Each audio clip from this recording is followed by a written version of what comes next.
So this week's tier list content, which was postponed by the waifu party last week, is going to be the innate tier list, specific to 7.40.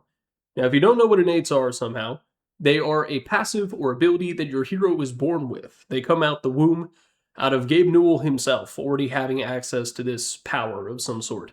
Some of them are incredibly important, some of them are super forgettable, some of them are elements of a character's kit that they had before the innate system was added, but Valve took it away, and then gave it back in the form of an innate, which makes me upset when they did that, but whatever. A lot of those have been removed. Anyway, the 5 tiers are as follows. Generational. These are amazing innates that not only define the character, but are also some of the best abilities in the game. Defining feature is something that the hero really requires in order to function and is necessary to making the rest of their kit work. Hey, that's pretty good. Is going to be the middle tier. These are innates that are not necessarily defining, but they are nice bonuses to have, and they fit the character both mechanically and flavorfully. Flavor is going to be a very minor component, but it is going to be a component nonetheless. Lost Opportunity, this one's pretty self-explanatory. These are relatively minor ones that don't do a whole lot, but in theory could be a hell of a lot more interesting. And then Actively Detrimental. There's only one hero off the top of my head who's going to be in this tier, and he's already on the screen. Do you see him? Are you making eye contact with him? You're not. Actually, I can guarantee you're not. So with that out of the way, let's begin, as we always do, with Abaddon, who will now be going in the Actively Detrimental tier, but will be going in the Lost Opportunity tier. His innate, which is called Withering Mist, they all have names, by the way, makes it so that if you... God, it's so whack. If you are below 40% of your HP, and Abaddon hits you, he applies a debuff that reduces your HP regeneration by 35%. Did you know that? Did you know that he had this? I imagine there are dedicated Abaddon players out there who have no idea that he has access to this. And it is a total lost opportunity, because it doesn't mean anything. It's so conditional. There's like a joke that people will make about modern gaming where it's like, if it's an upgrade to your character, and if you're on a specific map set, and you do 3 backflips, your range damage increases by 2%, and you can stack it up to 5 times, but it only works on enemies who are the color blue. And it's like all this hyper-specific bullshit.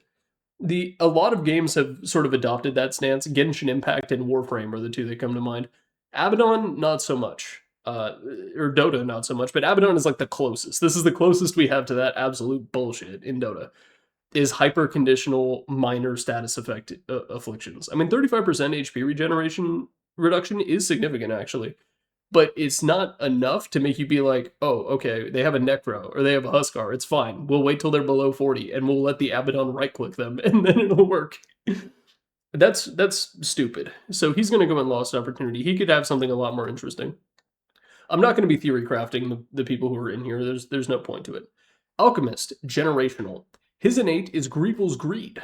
This is a ridiculous innate. It allows him to generate a metric shitload of gold, allows him to be the alchemist, allows him to play his super silly tempo hard carry game, while also allowing him to farm Aghanim Scepters for the rest of his team. It is a defining feature, for sure, but it's also one of the most broken passive abilities in the entire game, because it's difficult to generate gold out of thin air in Dota. Alchemist is not only the best hero at doing it, but he does it by such an insane margin that it makes sense for him to be up here, I think. He is an alchemist. This is the passive that allows him to be an alchemist. And his name is Alchemist, and there's 2 of them. It also means that you can stack the small camp, and it actually does something, which is cool. Ancient Apparition has Death Rhyme, which is his stacking negative debuff effect that he does, and it's fine. It's okay. It's not a huge deal. The real advantage of it is if you go... I don't know which facet on him is good right now. There's the one that makes Cold Feet AoE, which is quite good, but then you also have one that makes it so that Death Rhyme reduces their strength. And if you're up against a strength-heavy lineup and you want to pick heroes like Lifestealer and Necro, that kind of thing, AA can bring some of that to the table, because it's 1.5 strength per. And that works with his ultimate, too, and the damage applied by that. So that makes a lot of his kit do a ridiculous amount of damage. So I think he's going to go and, hey, that's pretty good. It's a nice bonus for him to have, but it's not necessarily a defining feature of him, and it doesn't change the way you play the game. So that's where it is. Hey, that's pretty good. Maybe you pick it more against strength lineups. I'm not 100% sure. Anti-Mage's is Persecutor. This is the thing that when people are below a certain HP threshold, his mana threshold, his right clicks will slow them by a pretty significant amount. Having move speed advantages is really good, especially if you're a hero like Anti-Mage who likes to go items like Yasha, for example, that make him faster. So for him, it's a pretty great feature to have. But it's also a part of him that used to be on his Q. That used to just be an aspect of mana break, but it's no longer there. You combine it with the Blue Bloodseeker facet, and you also hit them harder, which is great. And so it really sort of defines his identity. But in theory, if you took it away, he would still function as a character. So it's not quite a defining feature, I don't think. But it is pretty good. It's like towards the top of, hey, that's pretty good. Arc Wardens is the rune thing, which is quite strange. So whenever he picks up a rune, he gets the benefits of a regen rune for 4 seconds. I believe it can be cancelled by a right click or something like that, just like the normal regen rune. And then, of course, you also get the regen rune things. He has the facet that allows him to pick up runes with his magnetic field, and then it also gives him, I think, plus 1.5 bonus stats. It's like a weird number. It's good. It's good. Arc Warden is not a bottle character. So it's kind of weird that he, being a non-bottle character, would prioritize rune control, but it's a very interesting way to control runes.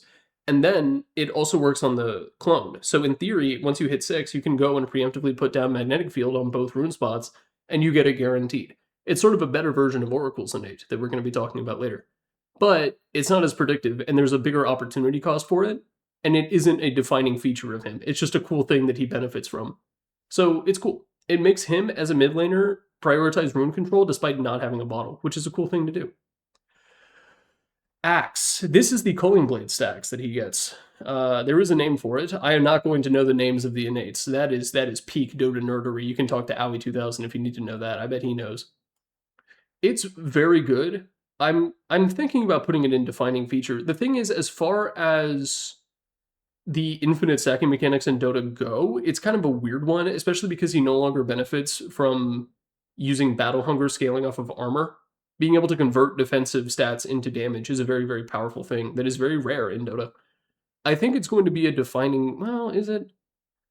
Axe players sure think it's a defining feature, bro. They steal kills like crazy. We're going to put him up here. But it's a light defining feature on him. Compared to a lot of the other really cool infinite stacking mechanics, it's sort of lower on the totem pole, but it's still pretty good. Armor is obviously something he really likes to have. But it doesn't change your play pattern. That's the thing. Yeah, it does. Yeah, it does. Because you'll see axes with barely any mana, just enough to score a dunk, and they'll steal the kill anyway, even if it means they have to fly out clarities or go back to base. But that's more axe players being silly billies than Axe himself. He's going to go in defining feature, but I don't know. Bane. This one is actively detrimental. So before they added the innate system, and really a long time ago, Bane was sort of the proto-universal hero before they added universal heroes. He had even stack in and even starting stats. I think he had 26 in each one, or maybe 16, I don't know. And then he had 2.3 or 2.6 stack gain in all of his stats. So he was universal before it was a thing. What his innate does is it makes it so that whenever you get stats, those stats are basically broken down into a smooth puree that Bane himself sucks down, and it's converting all of those stats equally across the 3 different options. So if you get a Blade of Alacrity, you don't get 10 Agi. You get 3.33 Agi Strength and Int. And that is ass for multiple reasons. First off, because Bane does not benefit from agility. So a third of your stats that you get are just shit. So they go into something that you don't care about at all. Strength is nice, but the thing about it is if you want tank as Bane, you want it all, baby. You want that whole enchilada. You want to cop the whole onion. And so if you buy an item that gives you strength, you're not getting any of that strength. Or you're getting a very small portion of it, and then 2/3 of it is going into whatever else you don't want. Int is nice, but if you have the mana to cast all your spells, you don't really need any more of it as Bane. And you have enough most of the time. Now, there are ways to get around it. You don't buy stats, you instead buy bonus numbers. So if you buy a point booster, you will get all of the mana from that. It's not evenly distributed into HP either, as funny as that would be. But this makes it so that if there is a particular stat you want to buy, you can't do it as Bane. And that is a massive problem for the hero. That sucks. So it's going to go in actively detrimental. And I don't know if he's going to have any compadres down here. He might be a solo dolo. Earlier, when I talked about if you were able to make eye contact with the hero who would be in this tier list, I said you aren't, because Bane does not have eyes. Batriders is insanely good right now. So what it does is whenever you right-click someone as Batrider, it takes all of the damage that you dealt, divides it by 5, and then deals that damage twice over the course of the next 2 seconds. So it basically turns every right click into a damage over time effect. The reason this is so strong is because it compounds with Sticky Napalm that buffs his damage from his right clicks. And if you go the Sticky Napalm on level 5 right click thingamajig, now you're dealing an absolutely ridiculous amount of damage that compounds with itself and stacks, which is insanity. It allows Batrider to be this insane right clicker hero. And it's a playstyle that is enabled pretty much entirely by that and the facet that allows you to turn Sticky Napalm into a component of your right click. So he's going to go in generational because this is patch specific, but it hasn't always been broken. But right now, it absolutely is. So Batrider is going to go up here in generational. Beastmasters is interesting. So melee heroes have an innate amount of damage block, meant to make up for the fact that Stout Shield is removed from the game. They basically gave a shitty version of Stout Shield to every melee hero. However, it only procs 50% of the time. Beastmasters makes it that it procs 100% of the time, which is why he can just sit in a creep wave and just like throw axes at you, and there's really nothing you can do about it. There's stuff you can do about it, but the creeps sure aren't helping. Those little poopers. It's a very good thing, but that amount of damage block being consistent doesn't really scale at all, and being able to tank lane creeps is not a particularly impressive thing to do. I think it's going to go in, hey, that's pretty good. Towards the lower end, I think. It's definitely not as good as like a Persecutor. In fact, the more I think about it, the more I think he's going, yeah, we're going to do this. Even though I usually never change the tier list afterwards, we're going to move Anti-Mage up. It's a very nice little bonus, but it's something that you oftentimes forget about as Beastmaster and is really only relevant for the first few minutes of the game. But it is a very nice asset to have, and in a weird way, it makes him like a zoo hero who's like good against other zoo heroes. Not that that situation happens very often. Also, it doesn't apply to towers and heroes, and stuff like Visage Birds, I'm pretty sure it doesn't affect that. So it's a very minor buff, but it's not necessarily a bad thing, and I wouldn't quite consider it a lost opportunity. Maybe I would. Yeah, we're changing the tier list now. Hey, that's pretty good, just got slaughtered. Oh well, he's going to go down here, and the tier list looks quite different. Bloodseeker is Sanguivore. That's one of the ones I know the name of. So this makes it so that whenever you kill something, I think it's a flat heal of 30. You get a flat heal, and then you get 1.5 times your own level of the target that you killed's max HP. It's some weird math. But what it means is that when you kill a hero as Bloodseeker, you are gaining a shitload of your HP back. And it sort of becomes a defining feature of him because A, it gives him a way to heal. His Q is constantly draining his HP total, so he needs a way to get it back up. And lifesteal is not necessarily a valid way to do that for a hero like Bloodseeker. Well, it would be, but he doesn't have to go up because he has Sanguivore. But also, it's conducive towards the playstyle of Bloodseeker needing to decide when he goes in and when he does not. So there are times when your team fighting is BS, where you're like, okay, an enemy hero is quite low. I'm also kind of low. But if I get that kill, I'm going to be in tip-top shape and be able to run at whoever is left in the team fight. And that's a skill that you really have to learn on Bloodseeker. On every hero, yes, like Huskar obviously has that even more, I'd say. But it's a key part of Bloodseeker's kit, and it's a defining feature. So in here it goes. Bounty Hunters is kind of weird. So whenever he gets a kill or an assist on someone who's affected by a kill streak, so someone is godlike or has a mega kill or something like that, the gold that he would get, and only him, is increased by 20%. So if you manage to get the crazy kill, you grab a Shuriken on a Storm Spirit who's out of mana and on a godlike streak, and he would give you 1,000 gold, he gets 1,200. It's a relatively minor buff. Bounty Hunter scales in a very strange way. Oftentimes his utility winds up outstripping his damage potential, though his damage potential is important. And gold allows you to push your damage potential and your utility equally. Because you can buy dumb shit like Ag's Desolator. But you can also buy, what are the boots that make you fast? The bongo boots with drums. You buy bongo boots, and you can buy stuff like that, or Guardian Greaves, the boots that make you young. You can buy all sorts of different shoes when you're playing as Bounty Hunter and you have this, and then being able to get additional gold from that is nice. The thing is, if they're not on a kill streak, or if you're stomping, right, you don't necessarily care.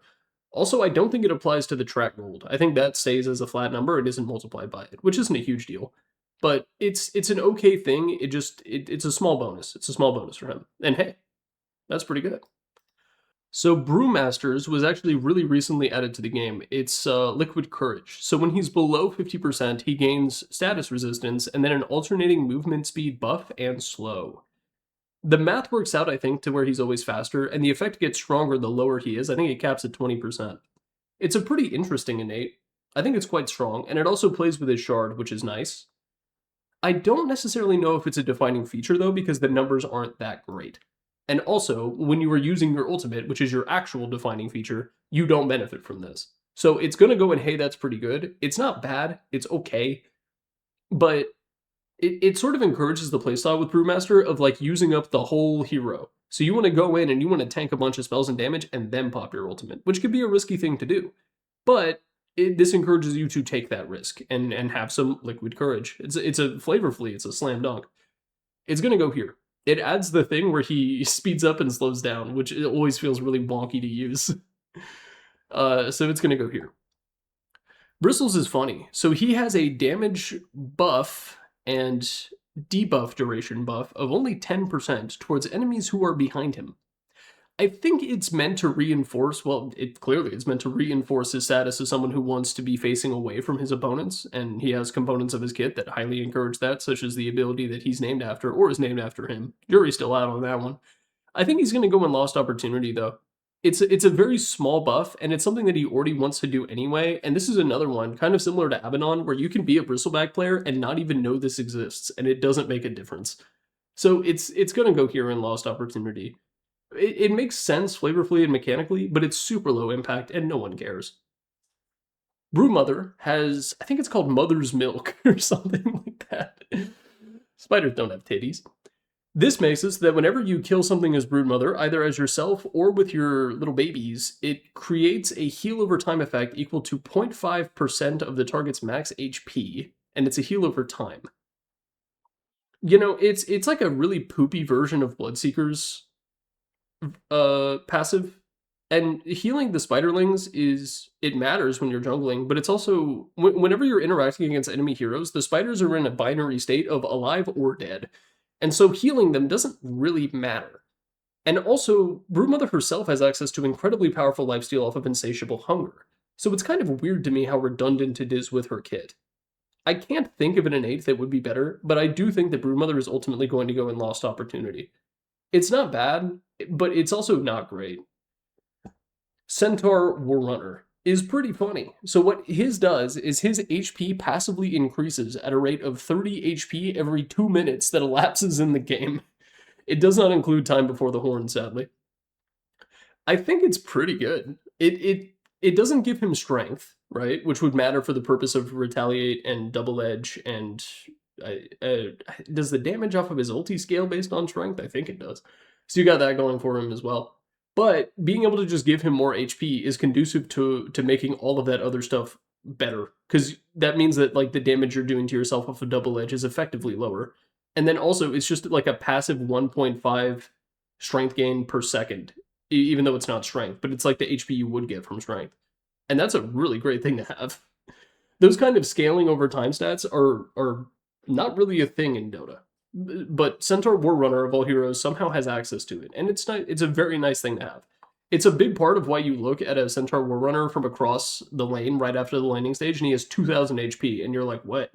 And you realize, like, oh, he just has 300 bonus HP from his innate, and that's great.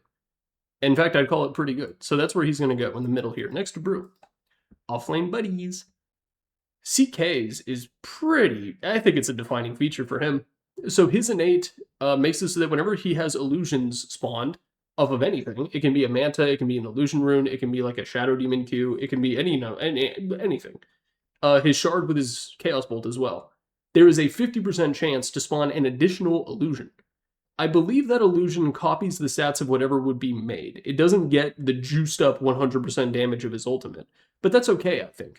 It's still a very nice thing to have, and it's a big part of him being able to burst people because he's able to pop his ultimate, potentially get an extra illusion, pop Manta, potentially get another extra illusion, use Chaos Bolt with Shard, potentially get another illusion, and then use his W and then beat your ass to death.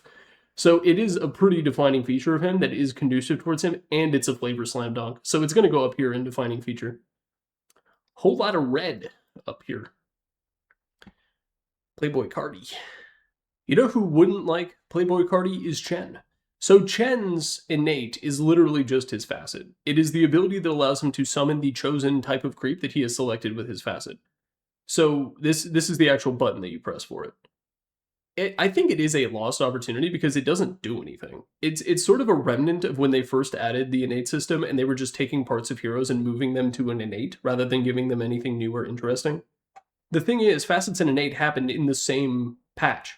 So it basically gave Chen this whole package system where he's able to summon a creep of his choosing, which is extremely powerful. But you could literally just like give him that ability based off of the facet and then just have his innate be literally anything else. Give him like a healing amp that increases over time, like Centaurs. I said I wasn't going to theorycraft, but there's a lot that you could do with Chen. There's a bunch of different directions you could go with an innate, and instead Valve chose to sit still, which is a bit of a shame, I think, for the Chen players. So I think it's a lost opportunity. Clinkz is the ability to pierce through total armor, which is a weird thing. I can't think of any other hero. Well, Elder Titan. No, Elder Titan's base armor also. And Drow base armor as well. Clinkz, his attacks apply a stacking debuff to his target that allows them to pierce through their total armor. It works on everything. It's very good. It allows him to deal even more insane physical damage than he can already do. And then it allows him to pierce through bonus armor, which is a thing that heroes don't do. Like, that's kind of a rule in Dota that you can't go through bonus stuff like that, like bonus stats. But Clinkz is able to do it. So he's going to go in defining feature because not only of what this does to heroes, but also because of what it does to towers. Being able to pierce armor on towers, you got Desolator, AC.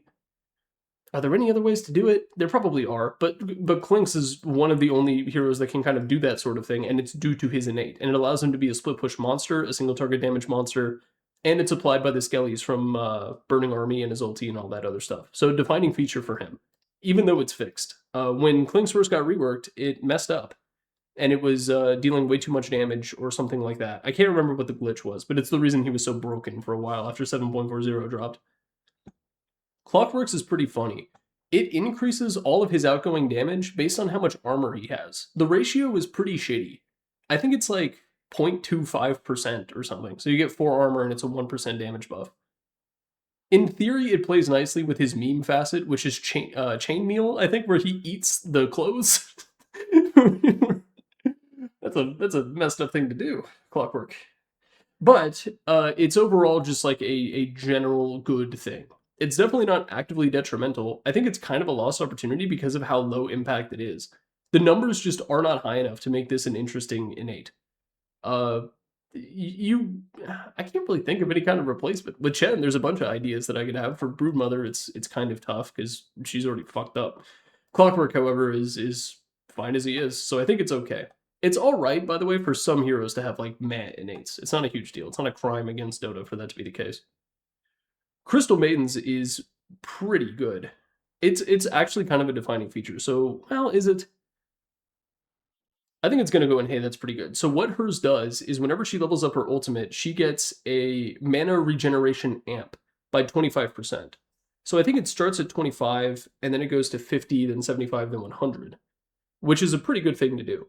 One of Crystal Maiden's sort of defining features, this is not her innate that I'm talking about here, so she doesn't go up there, is the fact that she is stupid. She has a big, smooth brain, small, able to dodge, or backdash even. But her mana regeneration is extremely strong, not due to her stats, but due to Arcane Aura and what that does to her and the people on her team. And so she wants to be constantly spending her mana so that she's able to regenerate it, and then use that to sort of balance out the DPS, just by being able to put out a ridiculous volume of spells, even though her mana pool isn't that big. It's just that her regen is nuts. And this plays very nicely with that idea by amping her mana regeneration. And it applies to things that are on her innate and her base. So if you pop like a Clarity, it helps. Arcane Boots is really good. It applies to pretty much any form of mana regen. And that's nice. So it's going to go here. You could maybe put it in defining feature, and I wouldn't be too upset. But I'd say that she has other defining features that are more important than her innate, giving her mana regen amp. Get a Kaya, that thing will zoom. You can, like, see it visibly creep up. It's nice. Darkseers is pretty funny. It actually turns him into a bit of an RPG-type character, because whenever he levels up, he restores a portion of his mana and HP proportional to the level that he got. I think it's, like, the level times 2% or something like that. In a really weird way. It's kind of like Sanguivore, because it means that if he kills you in a team fight and he gets a level, he gets a lot of his bars restored. It's a funny thing to have. It doesn't really make any flavor sense at all. It reminds me of those RPG games, though, where when you level up, or like in Pokemon, where you level up and the new HP that your Pokemon would have is restored. It comes in fully good to go.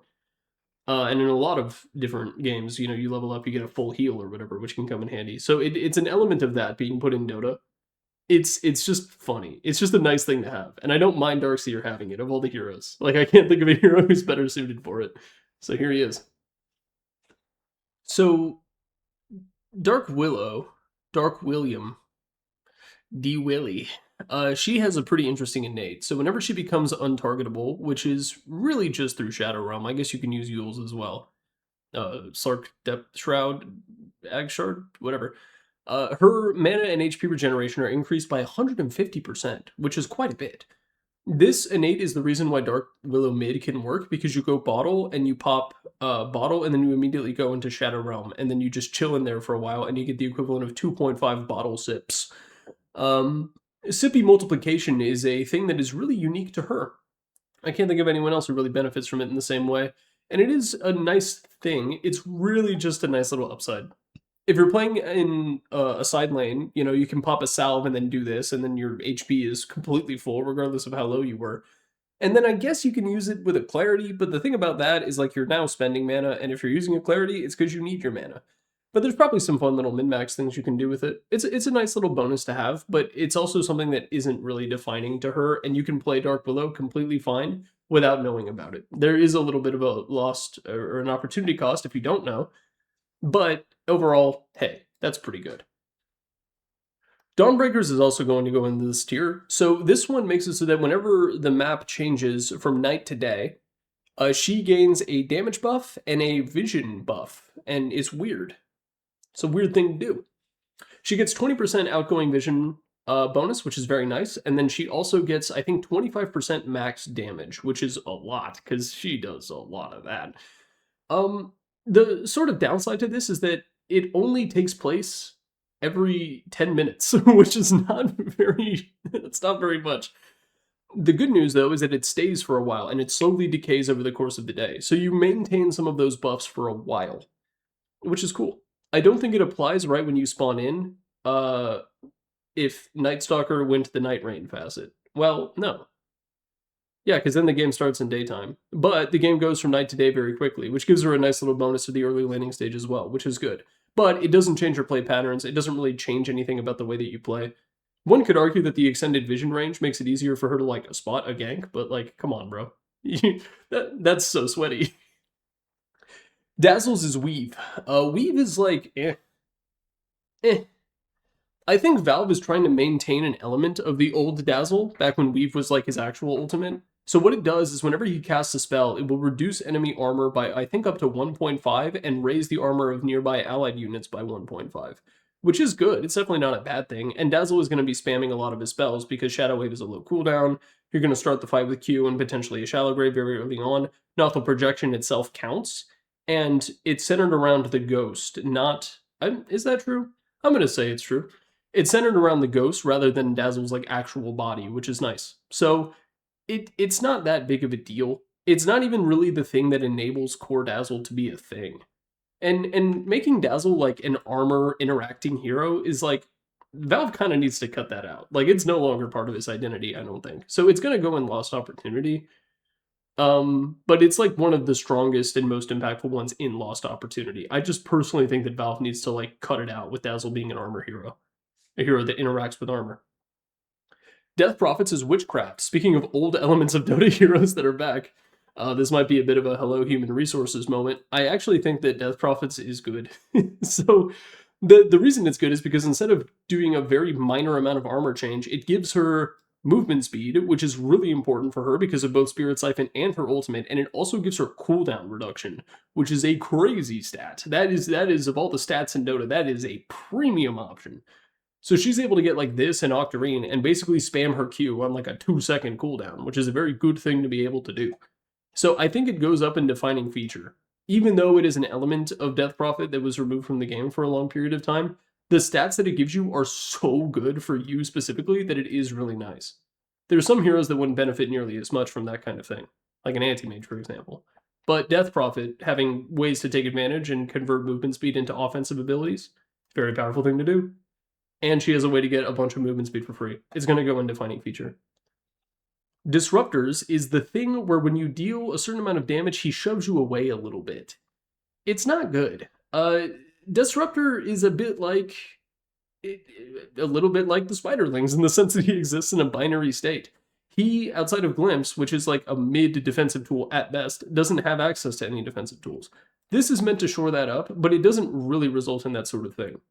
What it means is that if there's an Ursa on the enemy team, he jumps on you, he does his thing, does tricks on it, gets pushed away slightly, hits the Q button, and kills you anyway. Now, obviously, there are heroes who don't have the exact same kind of built-in solution, but also, heroes are oftentimes ranged, in which case, this doesn't do shit. There is, I think he has a facet, because he has 3 of them for some reason, that allows him to cast it on allies. I've never seen anyone pick that. Never in my life.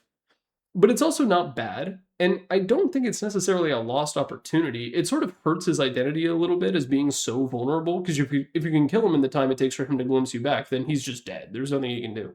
And he has to stack defensive items, because if he didn't have to stack defensive items, he could rush an Ags every game, and that'd be miserable.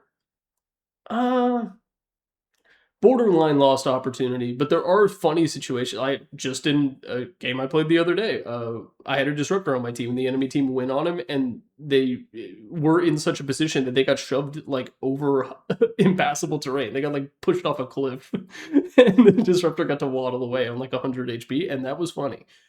And if you can't be good, be funny.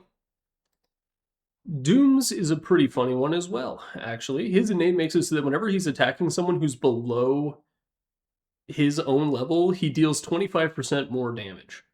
Now, he is a position 3, and Midas doesn't give bonus XP anymore, but he's still generally good at farming, and it's not uncommon to find a Doom sort of running away with the game, especially if he has space in the early game.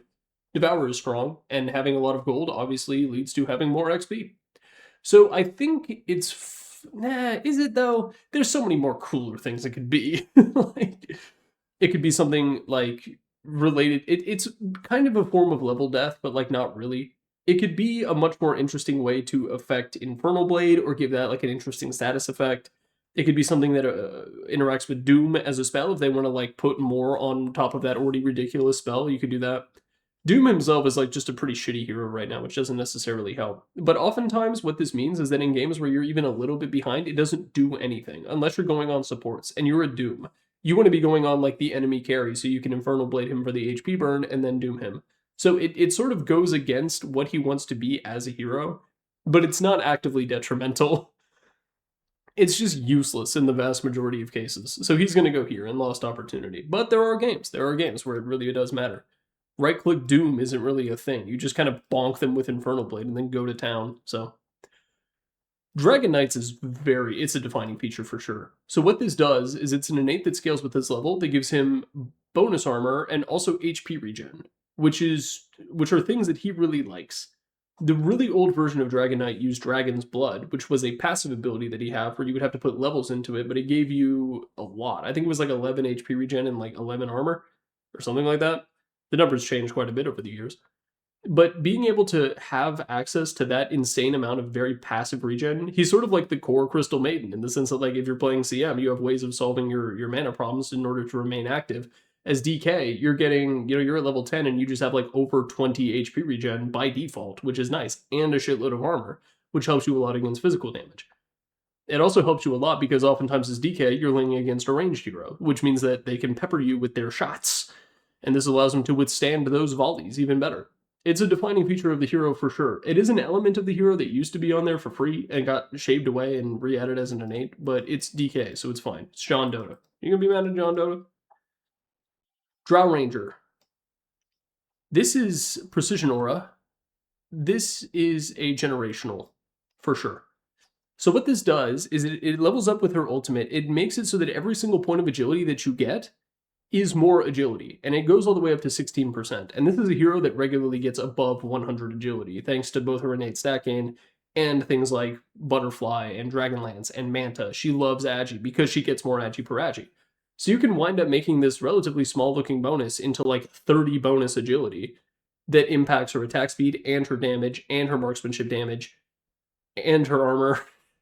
it does so much for her.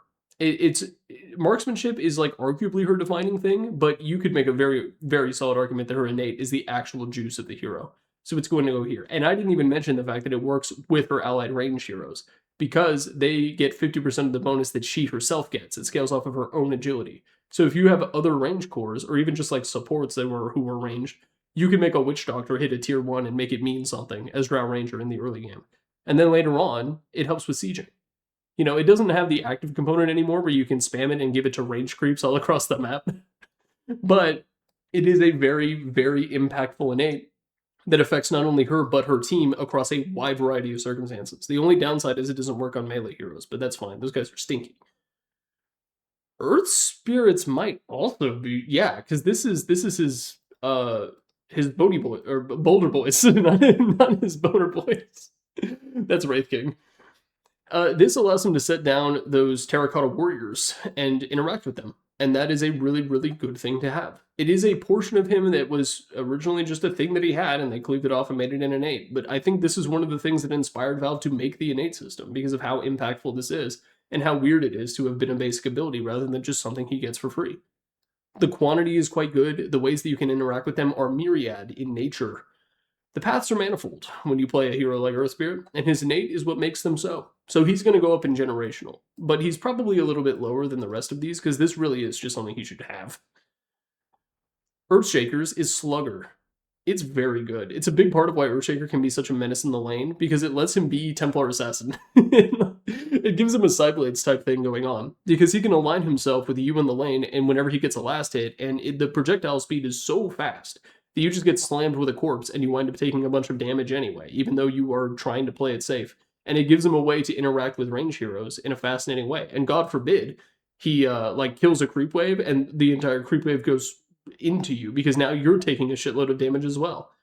You know, it doesn't work all the time. It has to work with like Enchant Totem or his spells, but even so, I think it's like a very, very defining feature of the hero at this point, even though his real defining feature is Echo Slam, but whatever.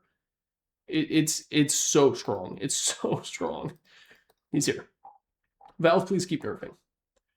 Elder Titans is like pretty shitty. So what it does is it makes it so that whenever your creeps or towers are invulnerable, they also deal double damage, which is okay. The obvious case is Glyph of Fortification, right? So if you glyph your tower, it's going to deal a lot more damage and potentially take out a really big creep wave with a single fort, because it's got the multi-shot on like a tier 2 or 3 or 4.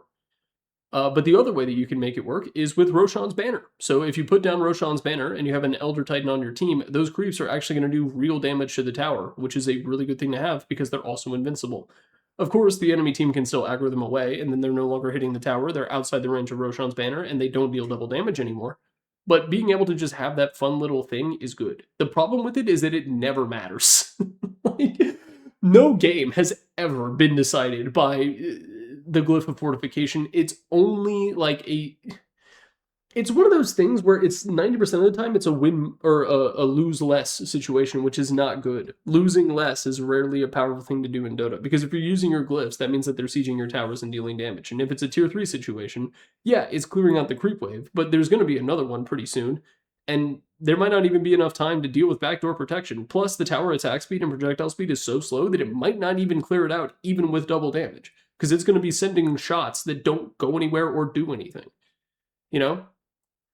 It's the opposite of like the Jakiro effect, where you fort and then Jakiro uses his E and then your fort doesn't do anything. It's kind of like the opposite of that. What happens when a stoppable force meets a movable object? Pick Elder Titan versus Jakiro to find out. Ember is a mini Radiance that he has all around him all the time. It's pretty good. It's not quite good enough to be like a farming tool, but it allows him to sort of, like, one of the things with Ember is you're dealing burst damage and damage over time, but oftentimes, because of your mana pool and your cooldowns, you don't quite have enough to really get the kill. The damage from your innate, it rounds it up. It rounds up all the damage that you're dealing in order to deal it. And then I think if you get the shard, it also applies to your remnants, which is fine. It's just a way of dealing an additional smidgen of damage that Ember Spirit needs and greatly benefits from. But it's not that interesting, and there are a lot of opportunities for it to be better. You know, a Radiance is one of the best farming tools in the entire game. Maybe the best. But Ember's numbers just aren't big enough, and the radius isn't wide enough to make it really comparable to a Radiance. It's more just like a nice little bonus, I think. So it's going to go in, hey, that's pretty good. Enchantress's Innate is very strange. So it's called Rabble Rouser, and what it does is it makes it so that... What is it? Whenever you enchant enemy lane creeps and they deal bonus damage. And that bonus damage is like, the scaling is really good. It starts at 4% base, and then you get an additional 4% every level up. So if you go to 100 or level 30, it goes to like 120. And that's like a big range creep. Like, it's not that much. It doesn't affect neutrals. That's the problem with it. It doesn't work on converted neutrals. If it did, it would be broken as hell. And she's already strong when you play her in the enchant focused way. I think the impetus method is a little bit stronger right now for a variety of reasons. I made a whole MMR scam video on it. But it's encourages you to do something that sucks. It encourages you to take enemy lane creeps, which is bad for multiple reasons. First off, it denies the ability to give golden XP to the other people in your lane. And then those don't have any abilities. It's just sort of a consolation prize. It doesn't hurt her in any way, but it's definitely a lost opportunity in terms of what it could be. So it's going to go here. Enigma's is like weird. So his is called Gravity Well. I also know the name of this one. It is a damage reduction effect that is dependent on how close you are to Enigma.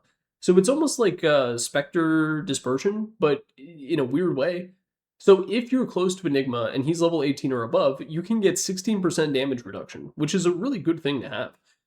But it scales based on distance, and I think the closest is 200. So if you're beyond 200, it starts ticking down at a pretty reasonable rate, and the range isn't that big. And I don't think 3% damage reduction has ever swung the tide of a team fight. Or it probably has in the grand scheme of things, and the monkey smashing typewriters that is Dota 2. But on balance, it's really not that big of a deal. And it also encourages a form of play pattern that is not necessarily good, which is grouping up around your Enigma.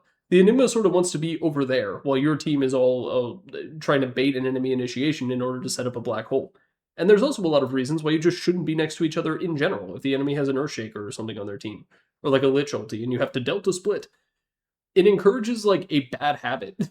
So I think that's pretty bad. But also, 16% DR, that has absolutely swung the tide of a team fight and swung the tide of many a match. MMR won or lost on numbers like that. So it's going to go in, hey, that's pretty good. Wait, it doesn't... Okay, it also doesn't affect Enigma. But it does affect his Eidolons, I think. Yeah, it affects the Eidolons. That's going to balance out. So yeah, hey, that's pretty good. Faceless Voids is very strange. So it makes enemy attack projectiles slower when they're near him. And it scales in the number of slow, or the amount of slow. It's a really weird one, and I don't really understand the point of it, to be completely honest, because they're going to hit you anyway. And then if they're slowed to a certain degree, they will eventually just be like, fine, and slam into you anyway. Like, it's a really underbaked idea. Part of me almost wants to put it in, like, lost opportunity. There are situations where it can be actively detrimental to you, because if you, like, time walk away, now those things are still following you, and so you can wind up taking more damage than if you had been able to time walk through them. There's some weird things going on. I'm not...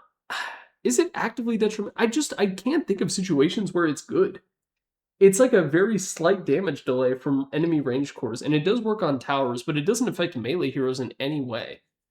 I almost want to put it in actively detrimental because I can think of a scenario where it's bad, but I can't think of a scenario where it's good.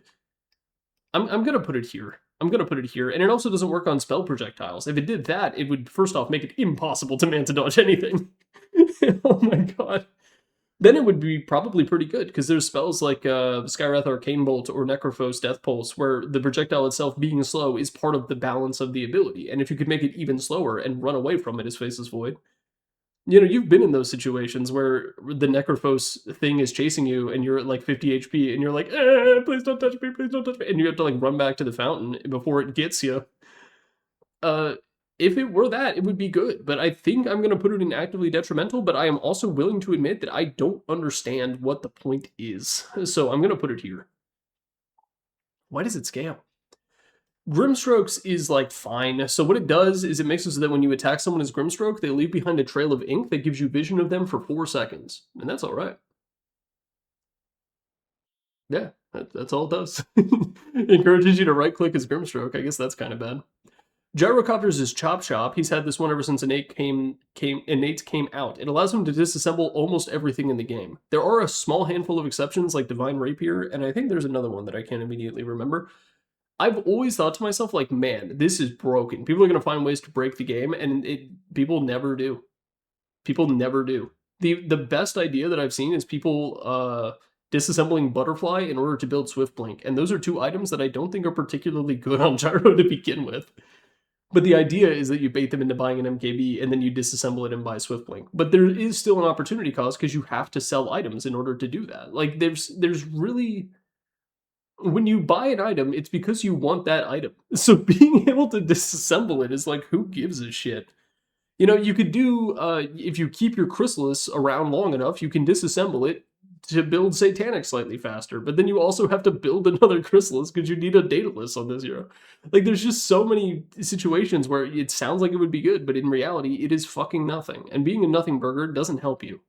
Lost opportunity. Really cool idea, but it's ultimately a lost opportunity. Sorry, Gyrocopter. Hoodwinks is also actively detrimental. Sometimes. So the way that this... Wait, no, they changed it, right? So it won't target the tree that you plant anymore? In that case, it's pretty good, actually. It might even be defining feature. It's been a while since we've had a defining feature, but that's okay. So Hoodwinks makes it so that whenever you're attacked, there is a moderate percentage chance that that attack is redirected to a nearby tree. Only works on ranged heroes, doesn't work on melee. And it can be good. The problem with it that a lot of Hoodwinks have complained about, and I think Valve have fixed, but I'm not 100% sure, is that when you bushwhack people and you're close to them and someone else attacks you, there's a chance it breaks the bushwhack tree and sets everyone free. And that sucks. That's really bad. If you ask me, Hoodwink players should suffer, but in this case, it kind of is a little too much, I think, for the state of the game. So this is under the idea that Valve have fixed it not targeting the bushwhack tree, but if that is still the case, I would honestly almost put it in actively detrimental. It gives her a form of evasion that you can't interact with because MKB doesn't work. And you have evasion from Scurry, and if you go is it a facet where you have 2 Scurry charges and the numbers are buffed, that's great. It really makes her, like, squirrely. Get it? Get it? Is she even a squirrel? What the fuck is she? She's a squirrel. Really one of them weird freaky-ass New Zealand squirrels. They eat you or something. Huskars is the thing that makes him not have mana. It is a defining feature of him. One of the many things that frustrate people when playing against Huskar is the fact that he doesn't have mana costs. He is only limited by cooldowns. The quote-unquote mana costs are actually just HP costs, and they're dealt as magic damage, which are affected by magic resistance, which means that it works in every single way that it could possibly work in Huskar's favor. And that's kind of insane. It's kind of insane that he could do something like that. And it also means that, you know, not having a mana pool means that, like, Lion Suck doesn't do anything to you. Anti-Mage is absolutely terrified of you. You turn him into a little bitch, baby. You can actually see them on the tier list right now. Huskar is looking up at Anti-Mage, and Anti-Mage is sweating. It's a defining feature of the character. It's a really big part of him. Diffusal does nothing. Invokers is also generational, so Invokers just is Invoke. They made that button his innate. You know, the alternative is giving him 3 different innates based on which facet he has. That also changes his scepter and his shard, so he's like Dragon Knight, but for big brains. He's going to go in generational just because of Invoke and what it is. His innate is Invoke. I shouldn't have to explain any more to you. It's Invoke, and it's in vogue. So IOs makes it so that healing consumables and some other things like Urn and Polywog Charm and stuff actually occur twice as fast. And that's good. It means that you can pop a salve on yourself, use it to heal off of tether, and then also you're out of the fight for a smaller period of time. I think it's, 8 seconds or 10? So you're out of the fight for 4 or 5, depending on which one is correct. That's a pretty nice thing to have. And the fact that it interacts with more than just salves and tangos, but also Polywog Charm and Urn and Spirit Vessel and that kind of thing is a nice little upside as well. It doesn't work with burst healing, so Guardian Greaves and stuff like that doesn't happen, but that's fine, because it's instant anyway, so why would you want it to be faster? Jakiro's is Double Trouble. Very cleverly named. It is kind of a defining feature of him.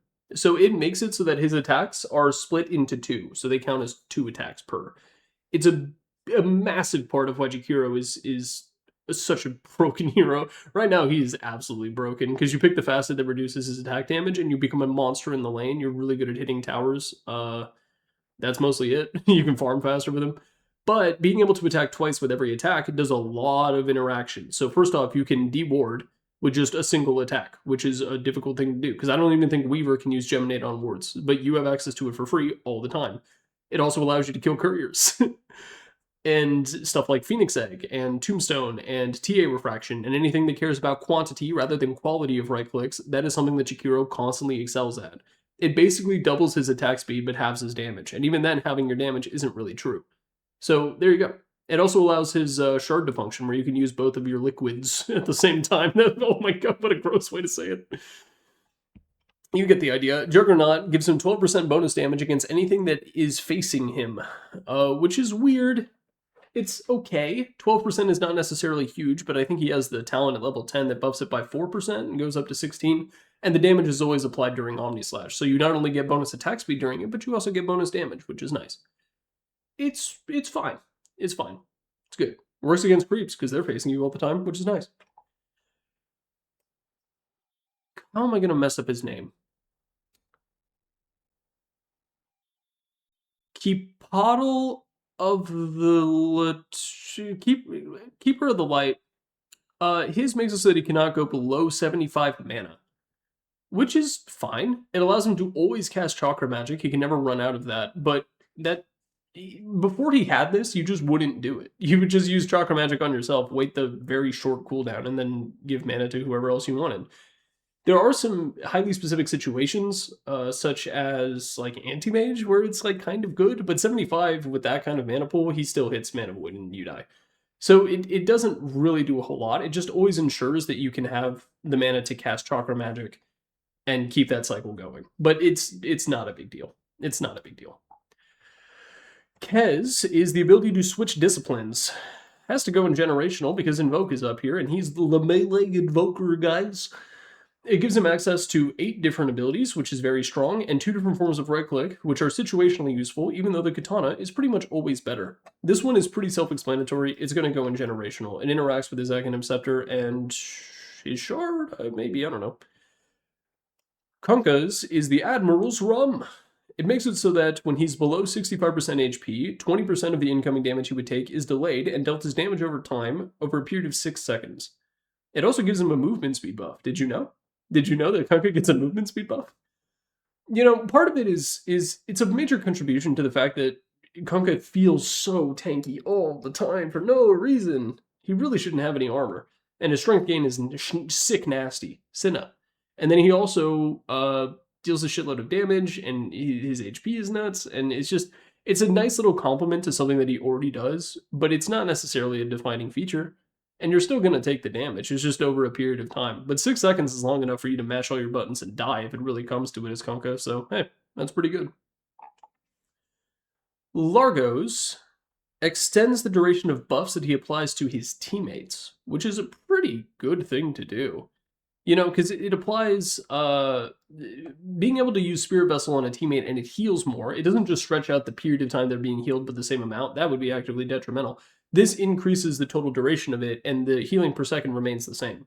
And then there's also stuff like Lotus Orb, or Lincoln Sphere, or Drums of Endurance is a crazy one. I don't know if you know about this, but you can pop drums, and it lasts a really long time when Largo does it. It lasts like 8 seconds or something like that if you have it maxed out, which is a bit of a Theory Craft Magical Christmas Land scenario, but you can pick up bongo boots on this hero, and it's not even a bad idea.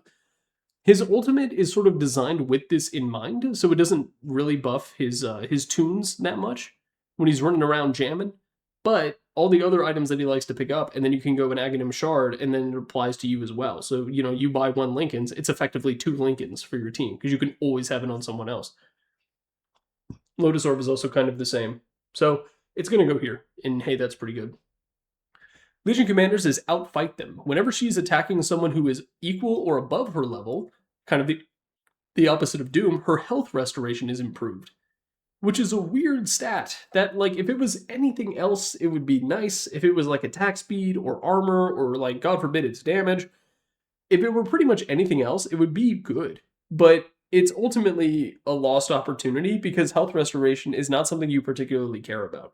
In order to take advantage of it it buffs the lifesteal off of Moment of Courage. Not Moment of Courage. Well, it buffs Moment of Courage, but what's her passive where she smacks you and it's green? It buffs the damage that you get off of that, or the lifesteal that you get off of that. She's making me have a stroke.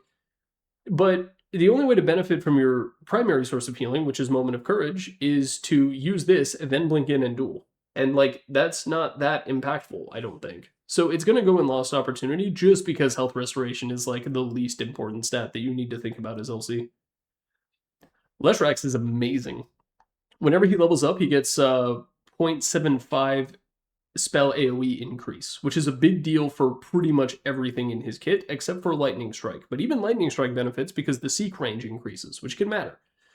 It can also be bad, but it buffs the AoE of the search AoE of Diabolic Edict. It buffs the your ulti, whose name was something I can't remember. It also buffs the AoE of Split Earth, which is huge, especially when you get Shard and then it gets multiplied by that as well. So it winds up being super impactful. Bloodstone is unfortunately a totally dead item. You don't even see Leshrac going it these days. Gleipnir is like maybe... Wait, does Bloodstone even give AoE anymore? Maybe it doesn't. Gleipnir does, though, and that's an item that I have seen on Leshrac. I don't necessarily know if it's good, but the idea of setting up guaranteed Split Earths is pretty funny. It's not enough for you to be like Split Earth with Shard, then Gleipnir, then the second Split Earth comes out. It's not that good, but being able to increase the AoE of stuff like that is quite strong. And then it also is one of the only ways in the game to buff the AoE of Gleipnir itself, which is a unique thing to do. So it's going to go in defining feature, but maybe I'm glazing it a little bit too hard. Slow down, Popo. It's not LeBron. Lich's is actively detrimental. This thing is shit. So what it does is it makes it so that he cannot gain mana from any conventional sources. The only way Lich can regain mana is by being near things that die. And creeps are enough. Heroes are pretty good. The problem with it, ultimately, is that you do not benefit from any of the normal things that you would want to have in order to restore your mana. So, like, you can't pop a Clarity as Lich. You cannot use Arcane Boots. You don't benefit from your allies popping Guardian Greaves. That kind of thing doesn't work on you. I'm pretty sure Chakra Magic doesn't work on you, which is pretty funny. And it's shit, because the end result is a hero whose mana regeneration is effectively the same. Like, it feels the same in the lane as any other hero. Maybe slightly above average, but, like, he's a position 5 spellcaster, so not even that. And then there are situations where you just can't use all of those items. So, like, a 5-mana Arcane Boots pop is now a 4-mana Arcane Boots pop, because you have a Lich on your team, and he himself can't go Arcane Boots, which sucks. Like, it's so limiting for the character. And it's flavorful, absolutely. He steals a little bit of their soul when they die, and that goes into his mana pool. It makes sense. And it's been in the game ever since Innates first came out. But the end result is a character who doesn't feel any different, and then also just gets fucked by a lot of other system mechanics that involve mana regeneration. So his is actively detrimental to the hero, I think. Lifestealer's is Feast. This thing is broken. I think it's a defining feature. I don't think it's quite generational, because what Feast does, is it though? I think it's not as good as like Invoke. Is it as good as Invoke though? It's probably as good as Batriders. We're gonna put it in generational. It's okay. The tiers don't have to be that balanced. So what Lifestealer does is it makes it so that whenever he attacks someone, he deals a percentage of their HP as damage in addition to the damage he deals with right click, and then heals that same percentage of their max HP. So the tankier his targets, the more he's able to hit them and consistently heal himself. And it allows him to man-fight ultra-tanky targets with little to no fear, which is a great thing for Lifestealer to be able to do. It's the reason he counters tanky strength heroes. Generational for him. So Lina's is Combust, which makes it so that whenever she deals 175 magical damage to a hero, they overheat and deal damage to things around them. The problem with it is not single target effective. Like, they can't combust on themselves, I don't think.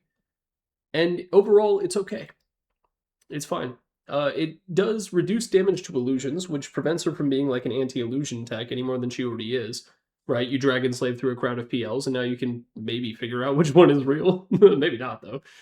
Naga Siren and CK and stuff like that, though, you definitely can. So, but the combustion damage doesn't affect illusions nearly as much, but it does affect them a little bit, which compounds the issue. It's fine. It's a nice little bonus for her to have, but it doesn't actually help with her deleting one individual hero, like with her ulti combo or the GPK refresher stuff. So, yeah, that's pretty good. Lion is to hell and back to hell and back. Whenever he respawns, which Lion players do quite a bit, he gets a temporary buff that increases his spell amp and debuff duration. Makes him very good at buying back, I'll say that. It's like fine. It's something that doesn't affect you, hopefully, for the majority of the game. It's a bit of a lose less thing, similar to the Elder Titan one. It's fine, and it fits the character, and it's a flavor slam dunk, so we're gonna put it in, hey, that's pretty good, but it's eh. Also, this tier list is taking way longer than I thought. I think we're gonna speed up a little bit from here on out. Lone Druids is generational. His is the bear. The bear is so good that Valve recently promoted it to be its own goddamn hero, even though it doesn't show up in the tag or anything like that. It is Spirit Bear. that's really all I have to say. It is a defining feature of the hero, but it's also so goddamn powerful that hold up now. Defining feature, as I specified it earlier, sort of works in a very different way as to how I'm rating it. So I think we're going to make an emergency move and put all of these heroes and break alphabetical order in here instead, because they are just components of the hero that they should have. If you've been yelling at me about any of these already, we can do that. This is the tier list where I'm going to start making changes as things go on. So defining feature for here, because they should already all have them. What hero was I on? No, Lion. Lone Druid. Yeah, it's the bear. It is a defining feature of his hero, and he is not complete without it. But the innate on its own doesn't actually... It's not a bonus. He could just have Spirit Bear. But I guess that's the purpose of what innates are for anyway. Whatever, it's a defining feature of the character. Luna, also a defining feature. One of the really cool things about Luna is the death ball strats that you can do, and it also allows her to focus a little bit less on damage and more on utility.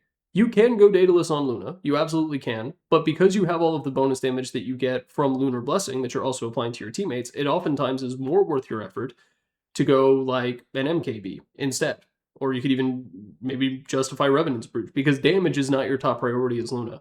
You can do a shitload of damage with dataless, and you can really double down on the idea, but being able to have a good chunk of your damage given to you for free on top of your already good stat gain, and you like to go, you know, Hurricane Pike and Manta Style and the other items that give you a bunch of damage and agility, it really compounds that idea. So it's going to go in defining feature, and then also just as an aura, it's incredible. It's just a shitload of damage, and at night, it's global.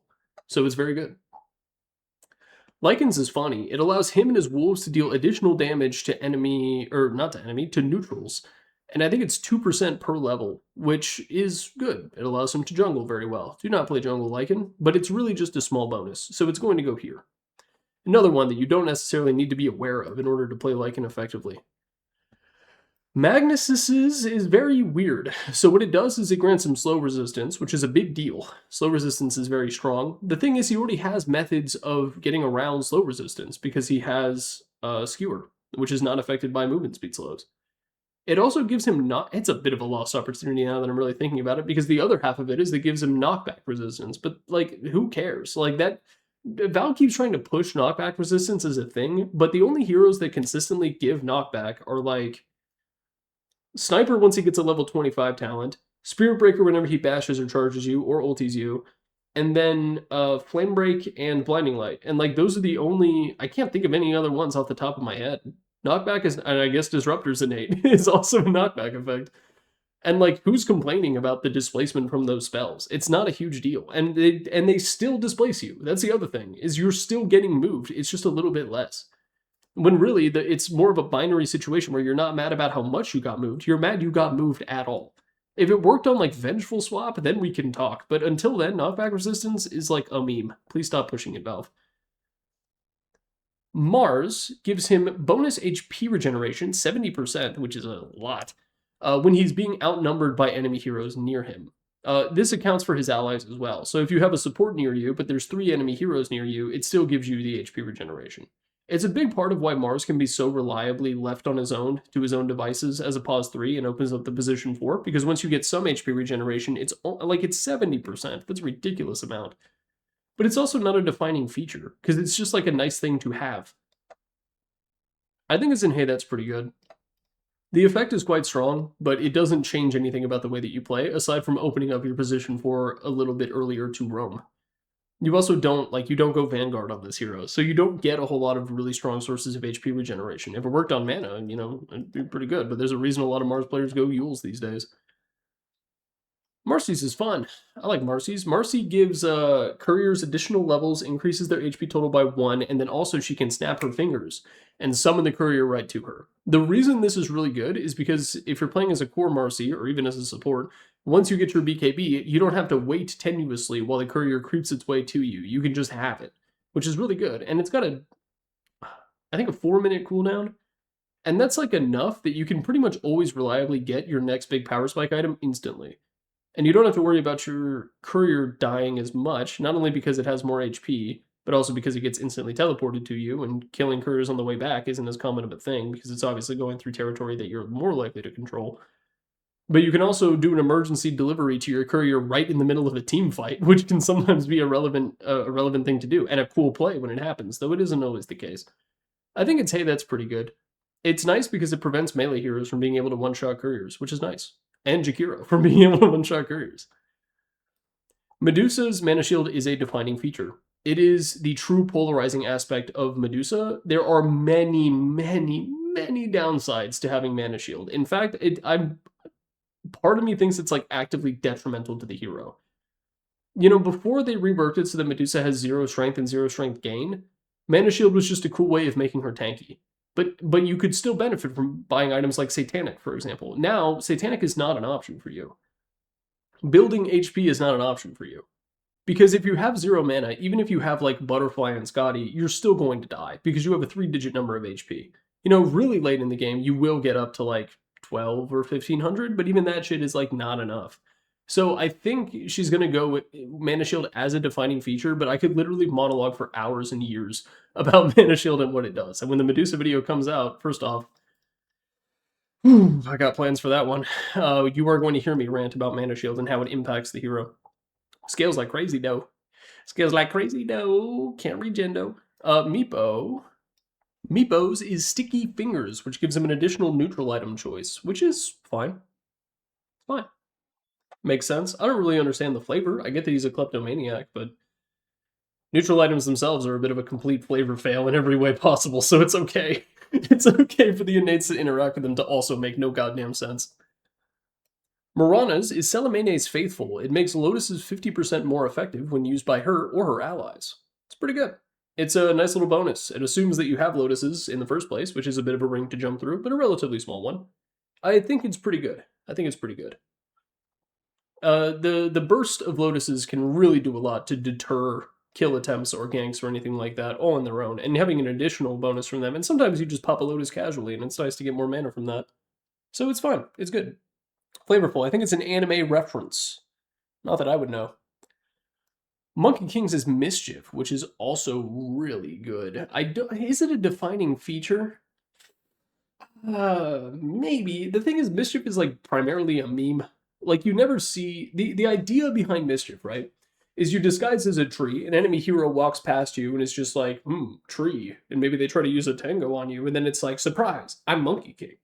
But, like, no one does that, because standing around pretending to be a tree is not a good use of your time, in Dota or in real life.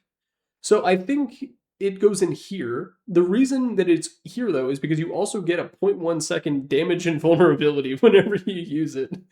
And that's the real reason that you see people using Mischief, is not in order to pretend to be a tree. You can also you can turn into a courier at the start of the match and move slightly faster, which is cool. But pretending to be a tree is not good, but you are also able to deal, if you're very, very good, with spells that deal nothing but damage. So like Finger of Death or Laguna Blade come to mind. Certain, like Zeus Lightning Bolt. You know, you still get stunned and everything else, but it makes you immune to damage for a brief period of time, which is quite good. Monkey King is full of bullshit. I would say he has too much. Mischief is one of those things. Morphlings is weird. So what it does is it makes it so that whenever you're halfway to leveling up, you get half of your level up stat bonuses, which are quite good because you're Morphling. The other thing it does is whenever you put points in stats, you gain an additional 3 agility, or additional 3 strength if you're using, I think it's Flow. I don't know which one's which. If you're Strength Morphling, you get 3 strength. It's fine. I think getting half of your stats halfway through the level is like not that big of a deal, but being able to benefit so much more from putting points in stats is like the actual selling point of it. Borderline lost opportunity. I think it'd be cooler if it like buffed the spells that he cast during Morph or something like that.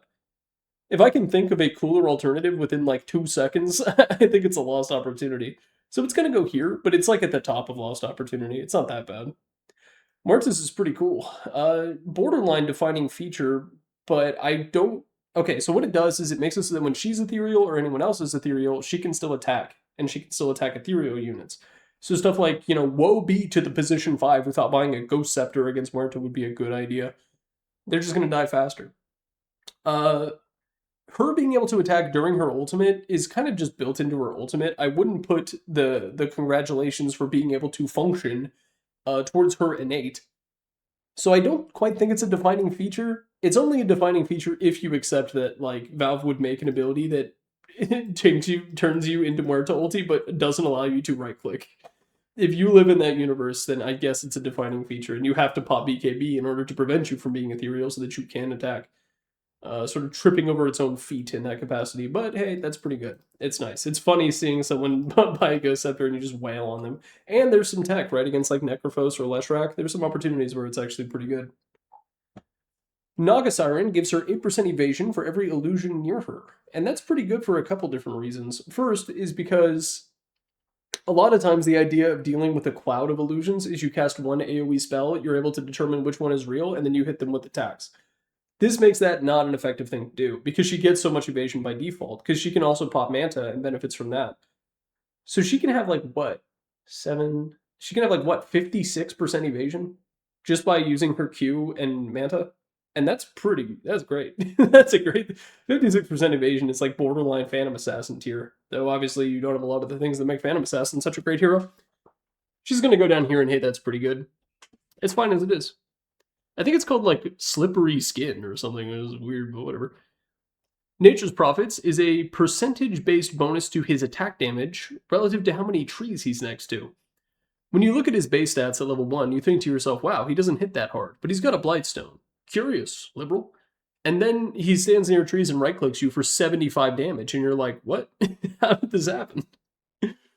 If you ever find yourself completely losing trades to a Nature's Prophet and right-clicks and you don't understand because the numbers don't add up, this is why. His innate is very good for that purpose. It's not really something that you play around, because it's also trees relative to him, not to his opponent. So if you sprout someone, you don't instantly get, like, what, 16% bonus damage or whatever it is, and I think it scales up to be pretty strong at, like, 4% or something. But regardless, hey, that's pretty good. Necrophos is sadist. Part of me almost wants to put it in generational because of how insane it is. It is a defining feature, but I think it's one of the best defining features. There's no downside to this. It's not something that is inherently should be baked into his kit. It's an amazing bonus that he benefits from, and the quantity is insane. This allows him to be such a menace in the lane because every last hit he gets makes it so that it's harder for you to kill him, and he also has mana regeneration from his Q. But this allows him to regen his mana in a very consistent way that allows him to keep using his Q, because he can convert mana to HP very, very quickly. Not the most efficiently of any hero, but very quickly. So he's got that going for him, and then there's also the issue with his ultimate, because when he ults you, he gets, I think, 6 Zeta stacks on a hero kill, and that means that, like, he goes from 0, he pops W to get the bonus from Ghost Shroud, and then maybe a wand, and he goes from being at 15% HP to now he's at full, and he's dealing a shitload of damage to you. And his AoE is increased if you go that one facet, which I think is a little overrated, but regardless, it's in generational because of how much it affects his lane and his late game. Through all stages of the game, Sadist is an incredibly powerful innate. And it scales. Alright, we're back. I unironically went to my fridge and grabbed a handful of Parmesan cheese and just shoved it into my cheeks and gnawed at it like a hamster. We're going to resume with Night Stalker, who gets a buff to 20% of his health restoration whenever night falls. It's sort of the opposite... Oh, geez, the Parmesan. It's sort of the opposite of what Dawnbreaker gets, but also not nearly as impactful. It's, like, pretty bad, actually. A small amount of health restoration doesn't really mean much. With Mars, it was 70%. With Night Stalker, it's 20%, so, like, eh. You do tend to go a little bit more HP regen items, and you also have your Shard, and it buffs that, but, like, eh, it's not that big of a deal. Nyx Assassin, his is called Nyxth Sense. It's actually pretty flavorful. It basically gives him a mini Gem of True Sight that only affects units, so it doesn't affect wards. But if there's like a Riki or a Bounty Hunter on the enemy team, and they happen to be within 400 range of the Nyx can see them, and that means his team can see them, and they can hit him with spells and throw rocks and hammers at him until he dies.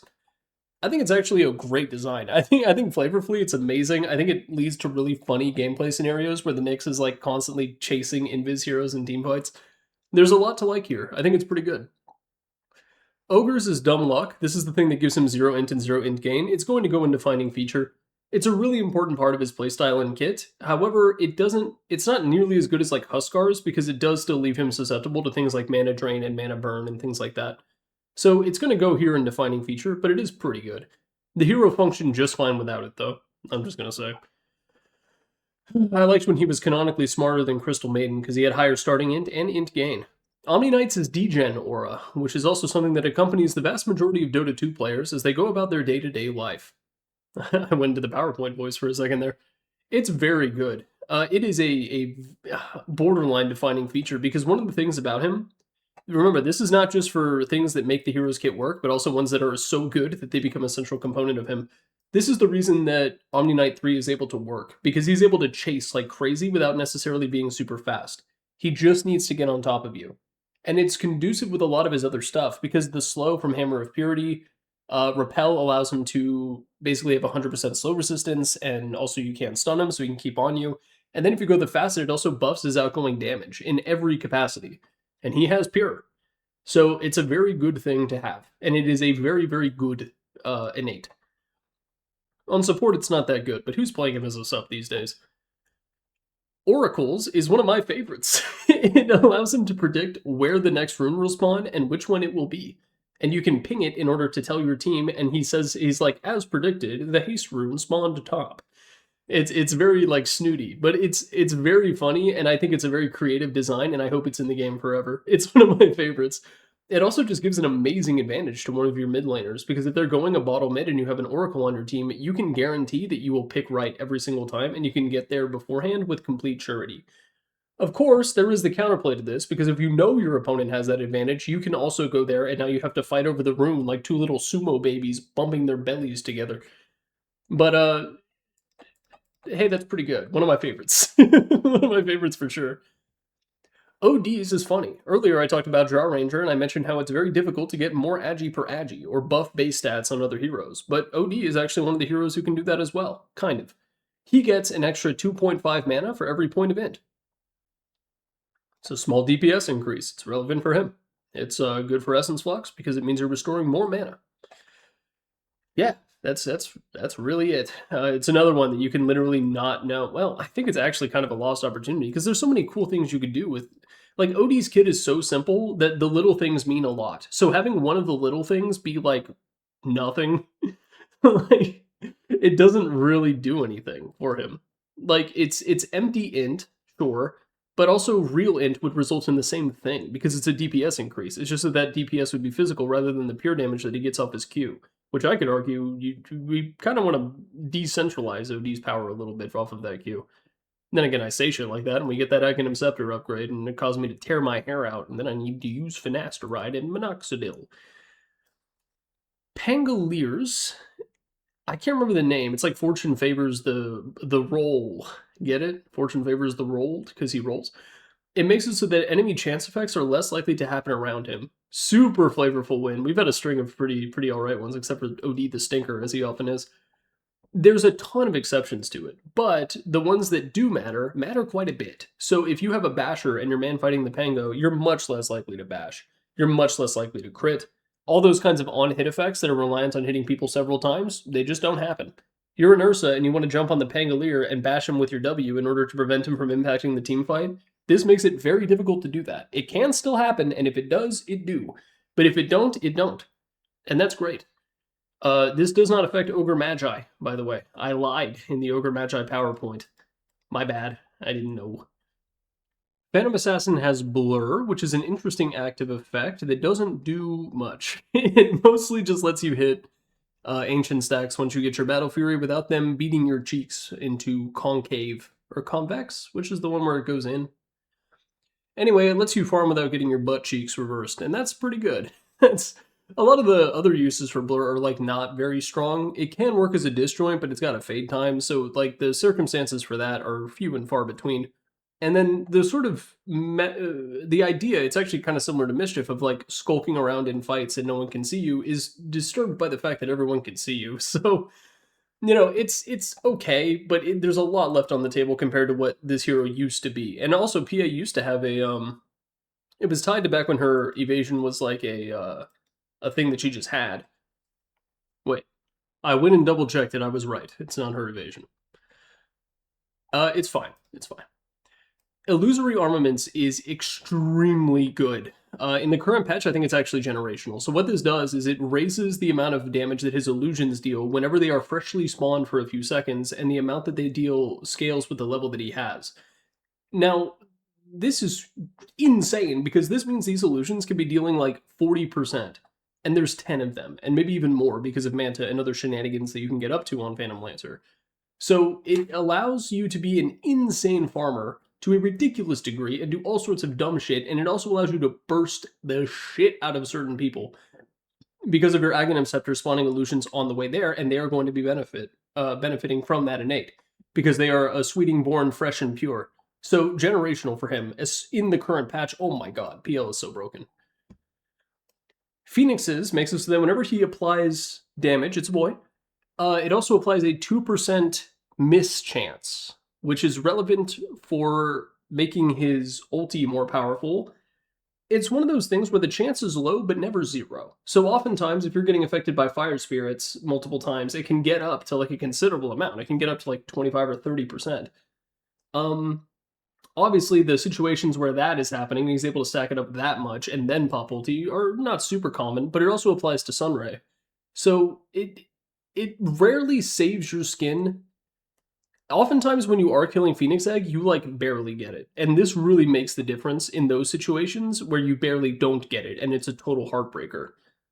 I think it's quite good. It's just like it's the practical applications in the lane really aren't anywhere near as good as they could be. Very rarely are you both on 1 HP man fighting as Phoenix. One of you is definitely ran away at that point. So, hey, it's pretty good. You either are the bully or the bully-e. The victim, one could say. A much easier word to pronounce. Primal Beast is funny. I think it's called Colossal. All it does is it means he deals more damage to buildings. Lost opportunity. Primal Beast is not designed to hit buildings in any way other than this innate, and this innate is not enough to make him a building hitter. So he's gonna stay in lost opportunity because of so many other cool things it could be. But it isn't necessarily bad. It's part of why he's okay as a mid laner, because he's able to trample out the wave really quickly, and then he can deal tower damage, despite having an attack speed of 1. Pucks is good. It's called Puckish. It makes it so that whenever he disjoints stuff, or she whatever, it's Puck. Whenever Puck disjoints stuff, some of their HP and mana come back. It's like a percentage, and it scales in an interesting way. It allows you to sort of do the thing where you intentionally bait tower shots and then dodge them, which is, or maybe, did they remove that? I think they removed it from towers specifically, but like, you know, just random ass like neutral creeps, and then you get your shard and it allows you to farm and also restore your own stuff as you do, and then also disjoining spells is like an even bigger restoration, so it is very good. It's mostly just a positive bonus though. I wouldn't quite call it a defining feature. If it was all of Phase Shift, if Phase Shift just was Puck's innate, which would be terrible, don't do that, it would be probably defining feature, but that's, you know, if my grandmother had wheels, she would be a bicycle. Pudge's is Flesh Heap, and Flesh Heap is a defining feature. Whenever he kills people, he gets permanent strength. It's it used to be retroactive, now it's not because it's your innate, so who cares? And it's very good. It allows you to snowball out of control as Pudge and become ridiculously tanky, and you're able to convert that HP into damage in the form of Rot. So it sort of is a bit of a treadmill that helps him deal pretty much everything he wants to do, except for land hooks. Doesn't matter how many Flesh Heaps you have, the hook is not going to become a unit target no matter how much you want it to be. It goes there. Pugna's is hilarious. So Pugna's, it's a fun bonus for sure. It allows him to use spells and stuff and items while channeling. There's a bunch of different applications for this. The channeling applies not just to his ultimate, by the way, but also to like TPing and stuff like that. There's some really funny things you can do. I've talked before about the fact that you can suck, and then when they're running away, blink closer to them and continue the suck unabated. And that's a very funny thing to do as Pugna. So it's going to go in A, that's pretty good. more practically, you suck and then you decrep, and so you're able to make the most of the decrep. You don't have to worry about, like, decrep, get closer, suck, and you can throw Nether Blast down too. And it gives him a really nice power spike at level 6 where you're able to deliver a metric ton of magic damage relatively smoothly compared to a lot of other, like, channeled ability combos, like a Witch Doctor, where you have to Coconut Maledict ulti. You don't have to worry about that so much with Pugna. It's a very smooth experience. So, hey, that's pretty good. I don't think you can use multiple channeling spells at the same time. Maybe you can, I don't know. Queen of Pains is Succubus, which gives her an innate form of spell lifesteal that scales based on her proximity to her opponent. It is very good. It's very, very good, because it also means that your spell lifesteal applies to pure damage, which means that Sonic Wave, your ultimate, can wind up restoring a massive chunk of your HP pool if you hit enough heroes, and you're probably fairly close to them. Well, not always. The range on that ability is actually pretty sizable. But even if you just hit one person close to you, that's 14% of all that pure damage being restored to you in the form of HP. And you can hit multiple things as well. I don't think it works on creeps, does it? Maybe it does, I don't know. It's very good. It is a defining feature of the hero and is a big part of what allows her to be so goddamn tanky, especially if you do like the Blade Mail, Senshin Kaya stuff. It's a little outdated, but like Shiva's Guard as well. Defining feature for sure. Very, very good. Plays nicely with both facets. Okay. Razors is quite simple. It just gives him an extra percentage movement speed with every level up. Razor is fast already enough, but this allows him to take really big advantage of that because he is one of very few heroes in the game who can deal a lot of damage while moving. Sort of a cardinal rule of Dota is that you can't deal damage while moving, and being able to do that is very unfair. Wind Ranger, Juggernaut, Leshrac, Razor, Wind Ranger, Death Prophet, whatever. You get the idea.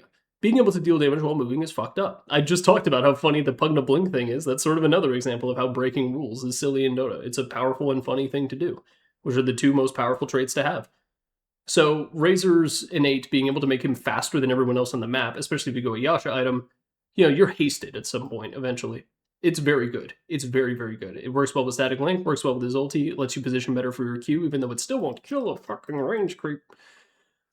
Ringmasters is Dark Carnival Barker, plays in with his facet system. Whenever he gets a kill or an assist, he gets an item that he gets to use later.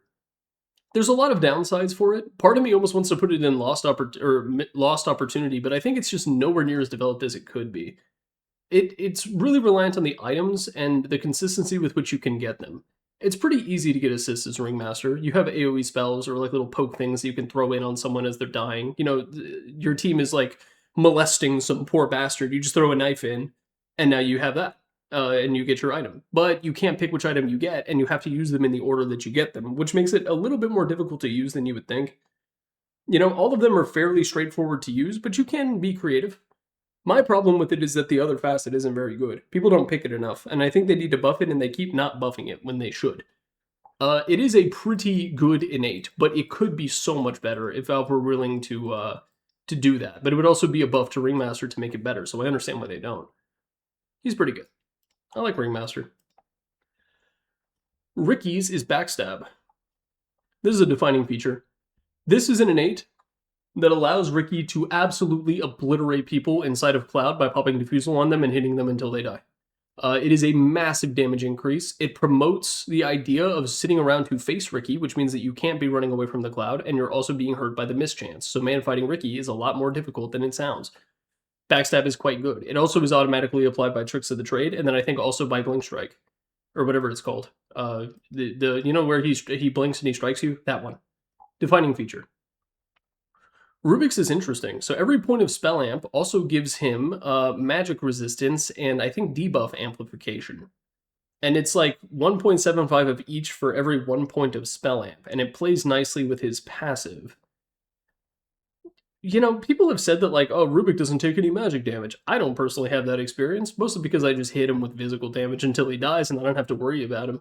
It's a nice little bonus, and it takes a little bit of emphasis away from spell steal, which I think is good, because that spell is always going to be the centralizing feature of Rubick. People who pick Rubick never do it, because, like, telekinesis is dope. It's a solid stun, and you can cliff people. Maybe that's the only reason that, that people pick Rubick, is that they can cliff their opponents, but other than that, hey, it's pretty good. Sand Kings is solid. It's a nice feature. It is Caustic Finale. It's the thing where when he right-clicks creeps and the creeps die, they explode and deal some damage, which is a great thing for him to do. It allows him to set up these really cool cascades in the lane where you're able to like kill one creep and the explosion kills another and that one's affected by Caustic. And you can really take advantage of people losing focus in lane as a result of this. It's quite good. There's a reason it was a basic ability for so long, and it's applied by Stinger, which is also another way to create those not failure cascades, but just cascading damage effects. Failure cascade for the guy you're laning against, especially if they're melee and don't know how you work, is pretty good. Shadow Demons is funny, so it applies a stacking damage amplification flat. It applies to everything with every right click, and it's relatively small. It's like 2.5%, but that shit adds up over time. And there's ways for him to deal a shitload of damage between Shadow Poison and his ultimate dealing a shitload of damage, and that also gives you time to prep, right? It's rare for you as a Shadow Demon to be in like the 1v1 situation where you're able to right click and Shadow Poison them enough, but that's why you have Disruption, is to either get out of that situation or take advantage of it. And it enables that really funny thing where you can go Manta style on Shadow Demon because it stacks on Illus. So it's fine. It's fine. It's definitely not a lost opportunity, but it's probably in the lower end of hey, that's pretty good. The situations to take advantage of it really disappear over the course of the game, but what it is, it's fine. Shadow Fiends is a defining feature. His is the Soul System, which is very, very strong. It gives him damage, and it also buffs the damage output of his ultimate. You know it, you love it. That's all I have to say. It's a good system. It's nice, dynamic.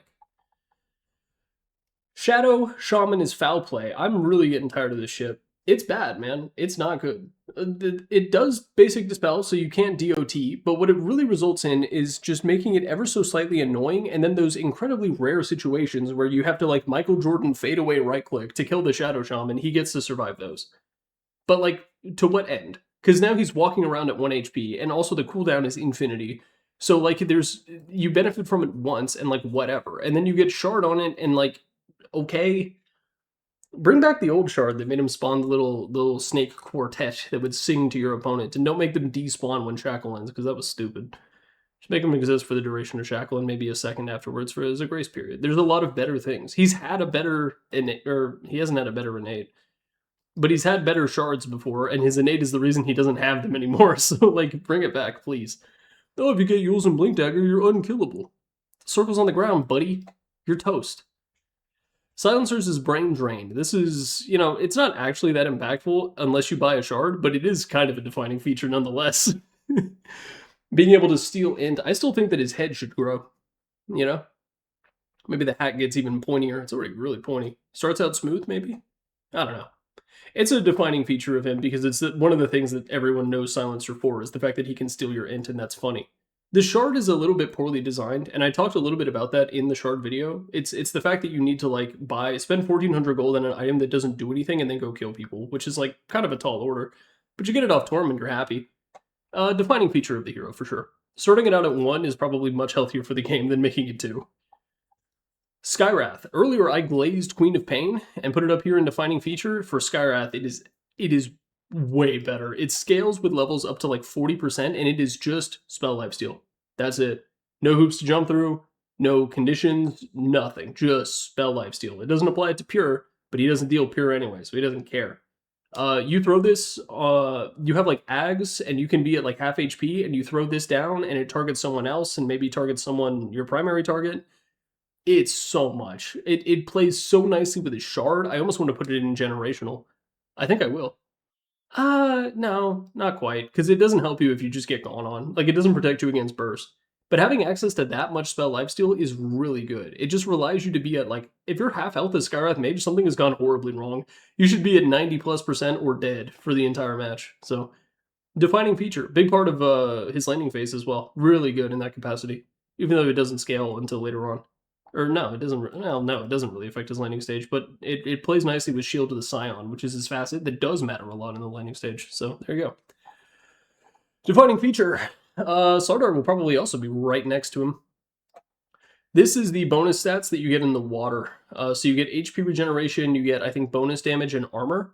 And if you get an Aghanim Scepter, it's status resistance, and all the other things get bigger, and also the puddle gets huge. You know, it's nice. It's nice. when the map changed and they added the money tunnels with the rivers running through it, a lot of people were like, whoa, Slardar up big. And like, he was actually a very strong hero. And still is, like, okay, I think. He was one of the best heroes in the game in the previous patch. But in 7.40, I really haven't seen him very much. I think people are just tired of picking/seeing him.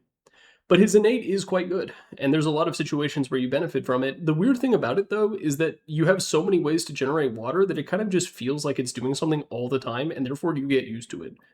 You W and it makes water. You use your ultimate and it makes water. You get an Aghanim Scepter and the whole map becomes a goddamn ocean. But having access to it all the time is a positive. So, you know, defining feature. If it was only a thing in naturally occurring water, it would be probably really shitty. Slark's Essence Shift. Slark is a broken hero this patch. He's going to go in Generational. It took a while. Valve finally had to knock their senses back together in order to make it so that Salty Shiv could overlap with itself starting at level 1 and buff the numbers on it overall. But Essence Shift is so powerful. It's so good. You know, it is a defining feature, but its impact on the game in the current meta is so powerful. Because you can also get the leash thing or yeah, where you jump on someone and then you immediately get Essence Shift stacks, and then you are able to jumpstart the process, and then it's the reason why Slark is such a menace in this patch. It's not actually Salty Shiv. It's just because Essence Shift, being an innate, allows you to start that shit right from the very beginning of the game. And it's really hard to stop that snowball once it gets going because of the kinds of items that he picks up. He is the tempo carry of the patch right now, because he doesn't go farming items. He goes like Mage Slayer Orchid, and then he just walks around killing people, and it's very good. Generational. So Snapfire's is Buckshot, Whole Island 1 Massive, Montego. It is like pretty bad. It takes away a significant amount of consistency that the hero could have. So whenever you attack someone, she has a damage bonus, but there's a 20% chance that it's a deflecting or like a glancing blow, I think, or glancing shot. And it only deals 65% of the damage, which does, I think, overall result in like a buff to her DPS, but it makes it inconsistent, and inconsistency is bad. When it's CK, it's fucking dope. But when it's Snapfire, not so much. This is a cookie grandma. She's not the fundamental of chaos or whatever. I'm never going to try saying which fundamental is which ever again. Snapfire is ultimately a lost opportunity because there's a lot of really cool things that you could do. Also change her facet, because her shotgun now is just a sniper rifle and no one is changing it. Yeah. Bad on sup, bad on core. Whatever. It's a little bit less bad on core, but even then it's not great. Snipers is Take Aim. No, it's not Take Aim. Take Aim is his active component. It increases his attack range whenever he gets a point in his ultimate. It's good. It's defining he's a sniper. Snipers be sniping. Spectre's is Desolate. Also incredibly good. This is in Generational. I don't think Valve understood what they were doing. Well, maybe they did, when they decided to move it to an innate and give her access to it at level 1. Because what this means is that when, like, let's say the creep wave is in front of the offlane tower and the enemy melee pause 4 decides to trade with you. Unless they're like a Tusk or something like that with tag team active, you win that trade. You can beat the fuck out of people using Desolate and abusing the range.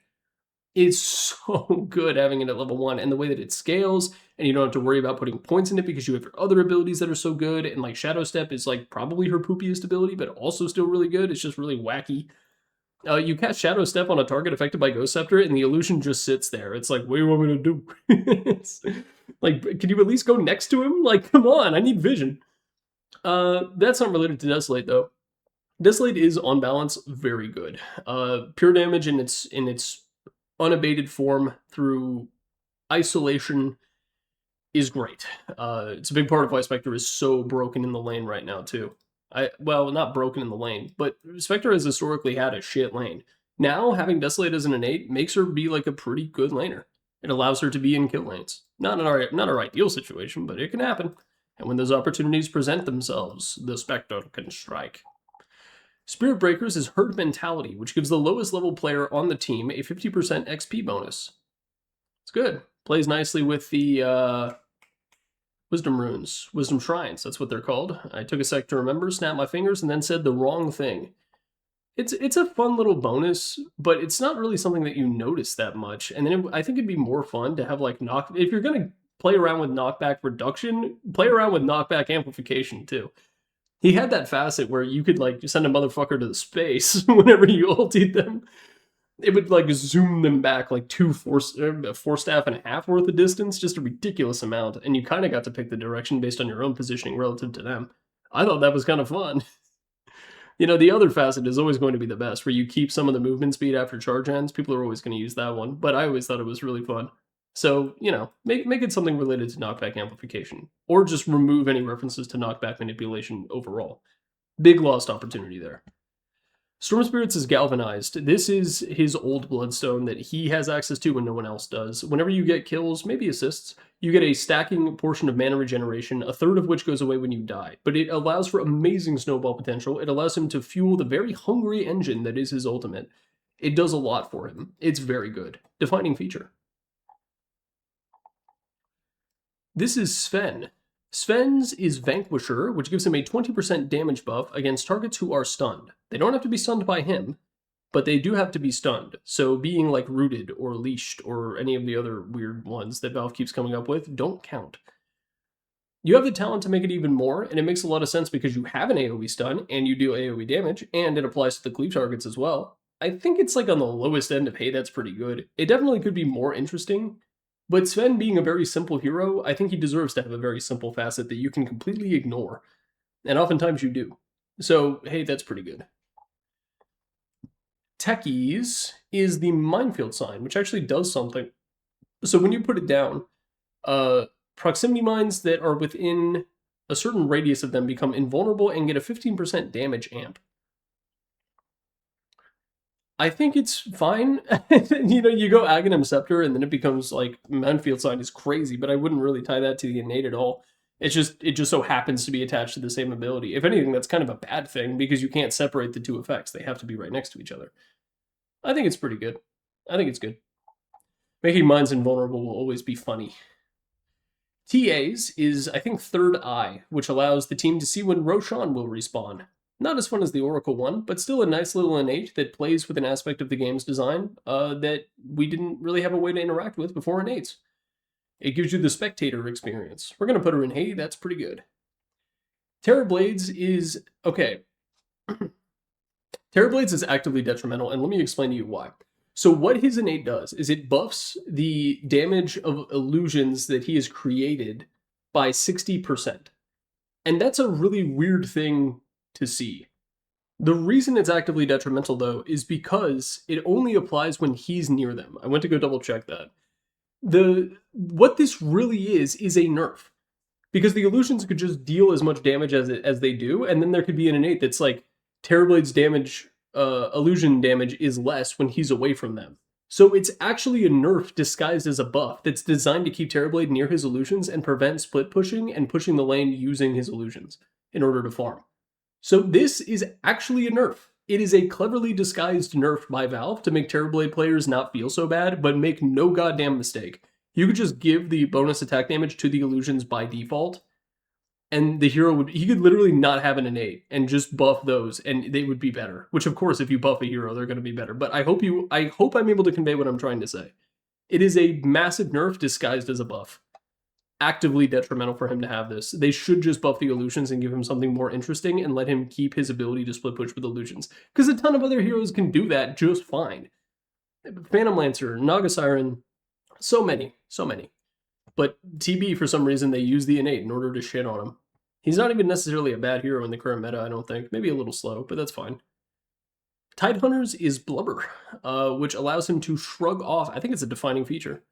It is so good. I think the limit is 400, so every 400 damage you take, you get a hard dispel, but it's like a harder than hard dispel. It doesn't work against like Doom and shit, or Duel and shit like that, but it works against a lot of things that usually you can't dispel. So it's very good, and it's a big part of why he's so freaking tanky, because you can't damage over time him down, unless it's something like a Macro Pyre that is independent of the effect applied to the hero. You put something on him, he just purges it. You know, Global Silence, he can purge that and hit Ravage, if the situation allows for it. The only problem is that he can't necessarily plan around it because it's something that the enemy team has to do to him. And if people are smart, they actually won't hit the Tidehunter during Global Silence in order to prevent Blubber from proccing. So it's a defining feature. If the patch just came out and he still had the lifesteal bullshit, the like infinite loop, he would probably be in generational, but it's fine. Timbersaws is big on flavor, Whenever he kills a tree, he gets some mana back. It starts out at 4, but I think it scales up to 10. Scales with his ultimate. It's a fun little bonus. It is something that allows him to deal with some of his mana issues. He can also, obviously his spells destroy trees, and that's probably the most efficient way to do it. But you can also just like have a Quelling Blade. You can force staff through trees if you want. Having a Quelling Blade and just randomly chopping down trees in the lane is like actually not a terrible idea. Because it gives you, I think, the equivalent of 0.8 if you're really about it, and 0.8 mana regeneration is meaningful in the lane. It's not a major part of why Timbersaw is so strong. It's definitely not a defining feature, but being able to refund the mana and burn that engine, similar to the way the Storm Spirit can, is very good. He's a very mana-hungry hero. Anything that gives him mana is good.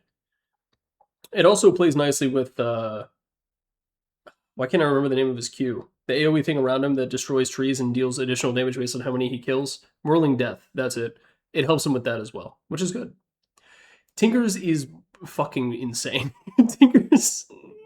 So what this does is it gives him CDR specifically on items, because he cannot refresh his items. He can only refresh his abilities now. But what this does in the grander context of Tinker's design is insanity. It scales off of his int. So I think it's every 3 points of int he gets 1% up to a maximum of, I think, like, it's like 60 or something. It's a lot. So one of the safety caps that was on the old version of Tinker is the fact that he can't refresh certain items. So like Meteor Hammer or BKB, for example.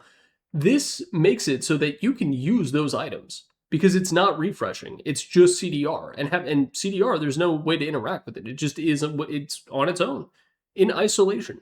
And so being able to use all of the stuff that Tinker was previously unable to refresh on extremely reduced cooldowns is ridiculously strong. Because it's not just those, it's also Dagon, it's E-Blade. All of those are so much better on him because he just has a ridiculous amount of CDR. Because that level of CDR, very few other heroes can even reach it, unless you count Refresher Orb. And if you don't count Refresher Orb, which you probably shouldn't, because technically that is CDR, but like, come on, bro. It's a completely different beast on Tinker. And it allows him to use all of the broken shit that Valve previously had to make it so that Tinker can't use. He's not afraid to buy a BKB anymore. He just does it. So it's going to go in generational. But I will admit that some of my personal hatred of this hero is probably interacting and clouding my judgment. Never hate your enemy. Well, that is what it does. Clouds your judgment, to clarify. Tiny's craggy exterior, it's fine. What it does is whenever you attack him, it applies a stacking debuff to you that reduces your damage by 5%. And I think it scales up to 10. So 50% DR on a hero that is pretty tanky is quite good. It sort of creates a Zugzwang position where you want to use magic damage in order to kill him, because that won't proc craggy. But also, he has so much HP that magic damage is like not... You can't completely burst him as like a Lina. You know what I mean? Or like a Lion combo. It doesn't do enough. Very few heroes have the consistent enough magic damage output. How does it interact with Muerta? I don't know. And then heroes that are like Death by 1,000 Cuts, like a Troll Warlord, or, well, the Meepo, it actually doesn't affect that much because each Meepo carries its own stacks. But those kinds of heroes have a much harder time dealing with Tiny as a result. Windranger, for example, is another good example. Example. So he's going to go and hey, that's pretty good. Craggy exterior. An interesting way to bring a really old Dota ability back into the fold. At least it doesn't stun you anymore. Oh my god. Tree and Protector is the movement speed in trees and the ability to go invisible on a cooldown that can scale very, very low as he levels up. I think it's okay. It's not quite a lost opportunity, but the invisibility of a Tree and Protector, what it really does in the context of the lane is it allows you to get behind them and set up kill opportunities, because Leech Seed and his Q are much stronger now than they used to be before the 7.40 reworks. That's really it. Being able to walk through trees, maybe I'm underrating being able to walk through trees, because that is quite good. I think it actually is a defining feature because of that. The invis by itself, but being able to walk through trees and very quickly at that is a super strong thing to do. Ask Hoodwink players, they'll tell you about it. Troll Warlord, defining feature as well. This is his ability to swap between melee and ranged forms. His melee form is solidly better, but ranged is extremely useful for a variety of circumstances. It allows you to build up fervor stacks as you approach towers. It allows you to hit those towers much safer if you don't want to swap into melee form. You have a worse bat, and you can't do your BKB piercing route that no one knows can pierce BKB, except for me, because I play this hero an unholy amount. I really like him. He's, this patch. Being able to swap between range and melee, though, also helps you benefit from your passive that I can't remember the name of. After talking about how much I like the hero and I can't remember the name of his basic abilities. The melee one is the one that benefits the most from that because you get bonus movement speed, bonus armor, and the BKB piercing net that I talked about. It raises both the duration and the odds, which allows you to get those cool chain stun situations. But being able to swap to range is also still extremely useful in some circumstances. Like, let's say you have a Tusk and he does his Ice Shard shenanigans and they're deep in the pit. Now you can swap to range and you can still hit them. Magnus, for some reason, decides to skewer the enemy hero away from you. You can swap to range and continue to hit them. There's a variety of circumstances for it, and it's a huge privilege. Other heroes can, like, LARP as range for a while, like Phantom Assassin with the dagger for the purposes of last hitting in lane. But Troll Warlord doesn't have to LARP. He's really about this shit. He's ride or die.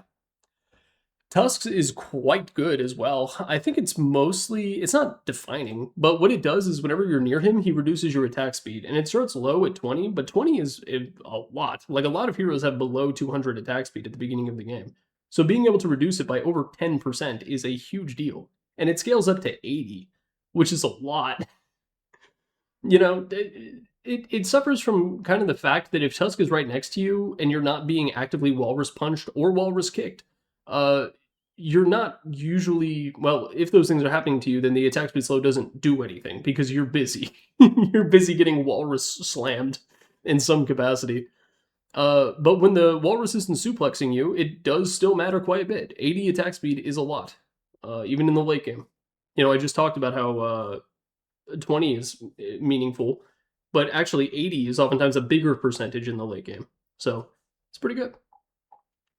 It's actually better against heroes with low attack, like a Sven. It's way better against a Sven than it is against like a PA or a Slark or someone like that. But even then, it still makes a difference.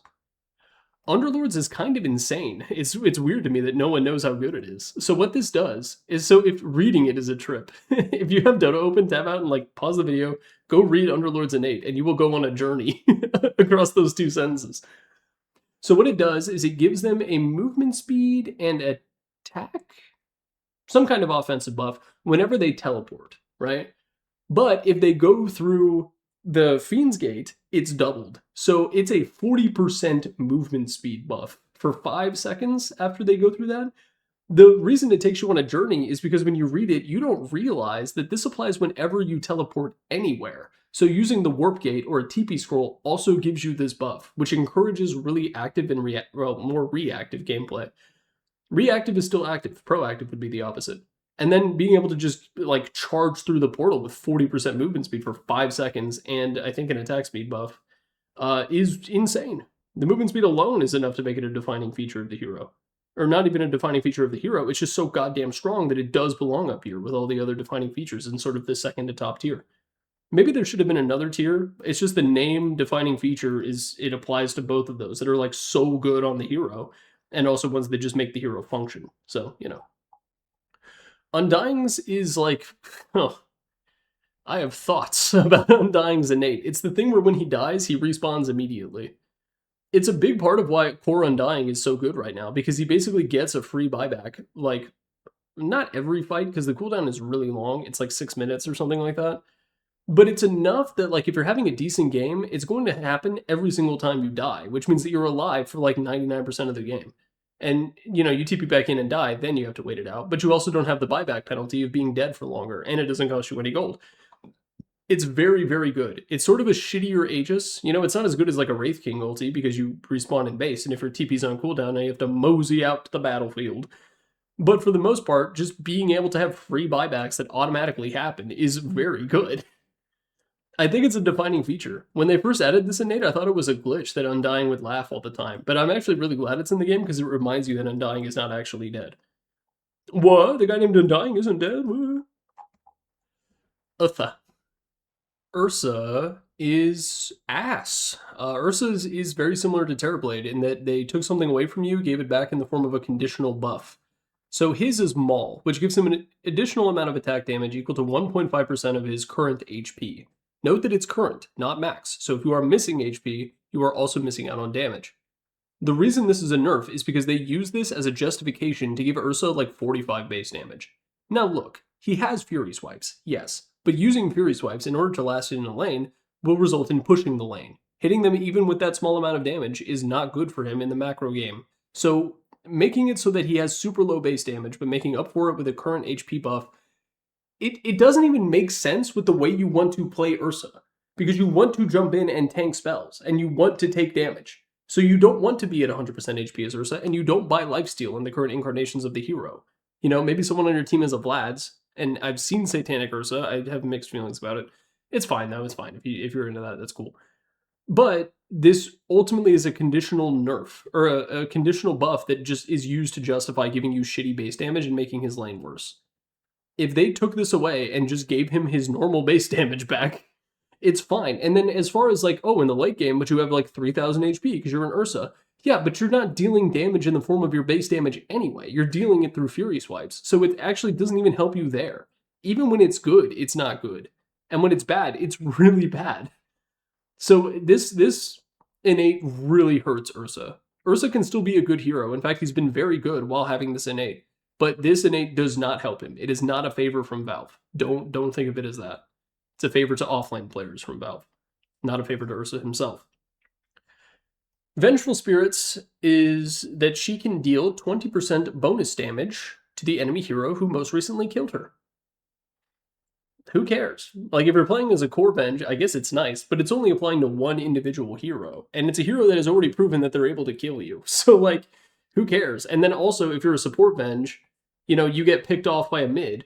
Are you really going to be hitting that mid? Like, is that what you're going to be doing? And do you think 20% bonus damage is going to make the difference? Because it's not. So it's I think, a big lost opportunity. It's like a less flavor. Well, the flavor's not bad because Vengeful Spirit and she's mad at you because you wronged her. But it's like Lions, but less interesting. And that's a crime to be less interesting than Lion of all heroes. Venomancer's is Septic Shock, which gives him 8% additional damage whenever he attacks people, depending on how many debuffs they have. So it's 8 per. It's fine. It also, well, does it apply? I don't know if it applies to the wards or not, but who cares? The really important thing about this is how it interacts with his Ags, because his Ags buffs it from 8% up to 23%, which is a lot. I talked a lot about his Ags in the previous video, ranking the Ags tier, or in the Ags tier list, and I have reservations about it. I think it's like pretty bad. Just at the conceptual level. In practice it can be okay, but at the conceptual level it's cheeks. And this is just sort of the same thing that you kind of get for free. Venomancer as a right clicker is not very good. There was that one TI where it was like really strong, and I remember Liquid picking it. I think it was the one where Liquid won TI. Was it Matu playing it? Whatever. 8% additional damage that is also dealt as magical damage, by the way. It's fine. I almost want to put it in Lost Opportunity. Yeah. Well, I'm torn. I'm going to put it in, hey, that's pretty good. But, like, I don't like it. It's fine, but I hate it.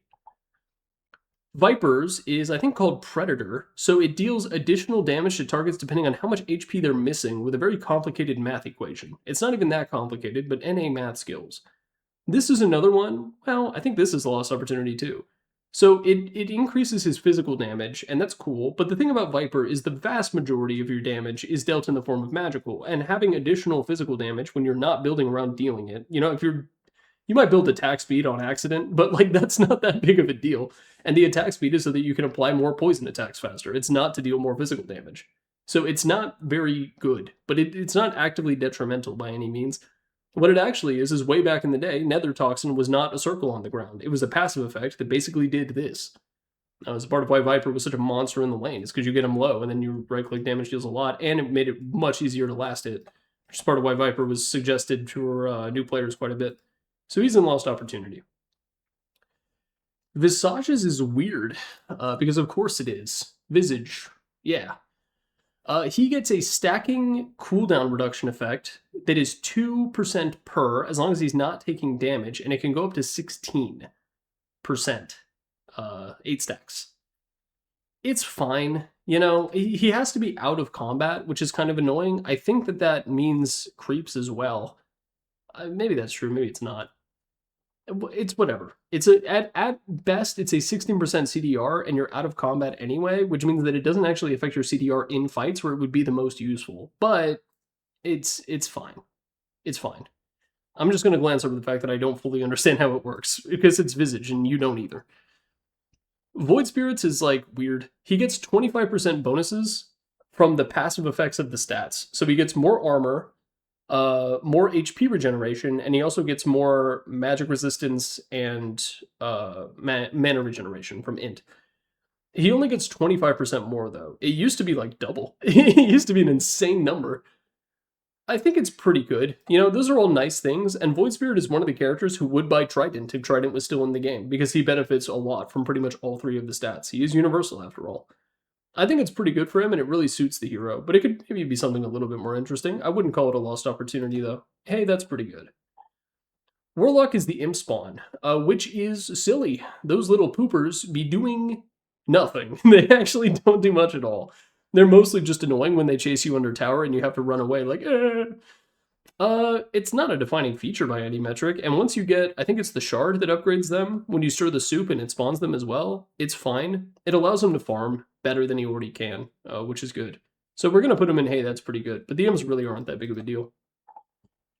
Weaver's is cool. So whenever he casts a spell, his attack range is increased by 50 for a period of time, and they all stack independently. So if you use like Shikuchian Bugs Shikuchi, I don't think it works on Geminate. Maybe it does. I don't think it does. You're getting like a rough, like Dragonlance type thing. You know, you're not really building CDR for the purpose of making this better, but it does allow, it gives you something you really want, because Weaver doesn't want to be in the middle of the fight where he's more susceptible to burst. This allows you to be a little bit further away from your target and stress that advantage of your elusiveness a little bit better. So I think it's overall pretty good. And that's where things that are pretty good go in, hey, that's pretty good. Hey, that's pretty good. Wind Ranger's affects her movement speed, so it increases her personal movement speed cap to 600, and it also adds a floor of 240, so she can't move lower than that. Now keep in mind that she also has movement speed enhancements as a result of Wind Run, and it doesn't grant her slow resistance. It establishes a floor and a ceiling. It's a little bit like Coddles in that capacity, but I think it's a lot better than Coddles, because a lot of slows, it's very easy to force a hero to move below 240 movement speed, but Wind Ranger doesn't get hurt nearly as much by that. And it's flavorful, and going up to 600 is relevant because of Wind Run, so hey, that's pretty good. Home stretch now. Winter Wyverns is pretty cool. I actually really like it, and I don't think it's that strong, but I love the flavor. So whenever anyone on Winter Wyvern's team gets a Wisdom Shrine, keep in mind it does not have to be Wyvern herself. She probably should be getting it, or at least benefiting from it, but in the off chance it doesn't happen, it still procs. 20% of that Wisdom Shrine XP total, or XP value, is given to the heroes who didn't get it. So if you're Pos 4 and 5, one of which is a Wyvern, benefits from the Wisdom Shrine, everyone gets a fifth of a Wisdom Shrine who didn't get it. The supports don't get more, but your cores will still get XP from Wisdom Shrine, which is cool. And then it also sort of encourages Wisdom Shrine moves, like going to take them. You combine this with Spirit Breaker, and it's kind of nuts. Not the best, that could work as an offlane. Not the best support duo, though, if you're trying to play like Wyvern 5 and Spirit Breaker 4. Some holes in that game plan, but there's ways to interact with Wisdom Shrine and XP gain in the game already, and then Winter Wyvern is one of those heroes. And so it's a pretty cool, flavorful thing to do. She gets to rip some pages out of her copy of Vampire Knight and pass them around the room. Witch Doctors is the Gree. It is so good. It is almost generational. I think it is. It's generational. Like, okay, any hero would kill to have this kind of thing, but Witch Doctor benefits so much from being able to just like pop out and have an Aghanim Scepter. So what it does is it slowly accumulates gold over time, and then also any gold that would be lost upon your death is also put in the Gree. And then at any point you can pop it. So it starts the game as a neutral item, but once you get a neutral, you can move it into one of your active item slots. You can't move it into your backpack. But what you can do is you can just save it for a really long time, and you can get into these situations, because you're a Witch Doctor, you're probably going to die a couple times at the very least. But you can get into a situation where you buy a point booster and a Staff of Wizardry, and then pop Gree, and you have your Axe. So in a weird way, your Axe, which is one of the most powerful Aghanims upgrades in the game, also costs half as much as everyone else's, because you can save up the Gree in order to pop it and get it really fast. And there's the element of surprise, because the enemy team doesn't know that you have it, but you do. And your team knows that you have it, and you can play around that fact. So the way the Gree interacts is so powerful. The only other really comparable alternative is the Black Grimoire on Warlock, which comes from a facet. It's either that or the thing that buffs his golem's AoE damage based on his own regen, which is weird. But the thing about the Black Tome or the Black Grimoire is it only grants you XP and you have to get assists, which is conditional. Witch Doctor you can literally feed, and the Grigri, like, it doesn't make it okay by any means. You still have the opportunity cost of being respawning in your base as opposed to leeching XP and gold from your carry. But you are able to just not be hurt nearly as much by dying on Witch Doctor as with other heroes, which also means that you can make more aggressive plays, which could get you your Aghanim Scepter even faster. And it doesn't even have to be the Ags, you know? It can be like, if you're going like the Healing Locket build, you can do that and pick up a Greaves. You can do it for Shard. You can do any number of things for the Grigri, though I think the Aghanim Scepter is probably the best use in an even game. I think it's so good. A lot of supports would love to have something like this, especially Avenge, who kills herself for fun. 2 more. Wraith King. This is Vampiric Aura, which is not an aura, only applies to him. Or maybe it's called Vampiric Spirit. So this is a 2-parter innate.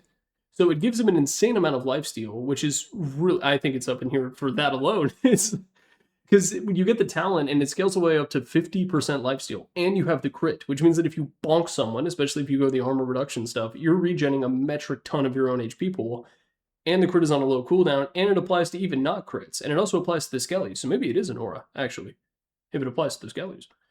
But it just grants you such an insane amount of lifesteal all the time. You don't have to worry about popping Satanic. You don't build Satanic on the hero because of this. 50% eternally is enough, and it allows you to sustain yourself. It's great for trading in lane, even though it only starts at 10%.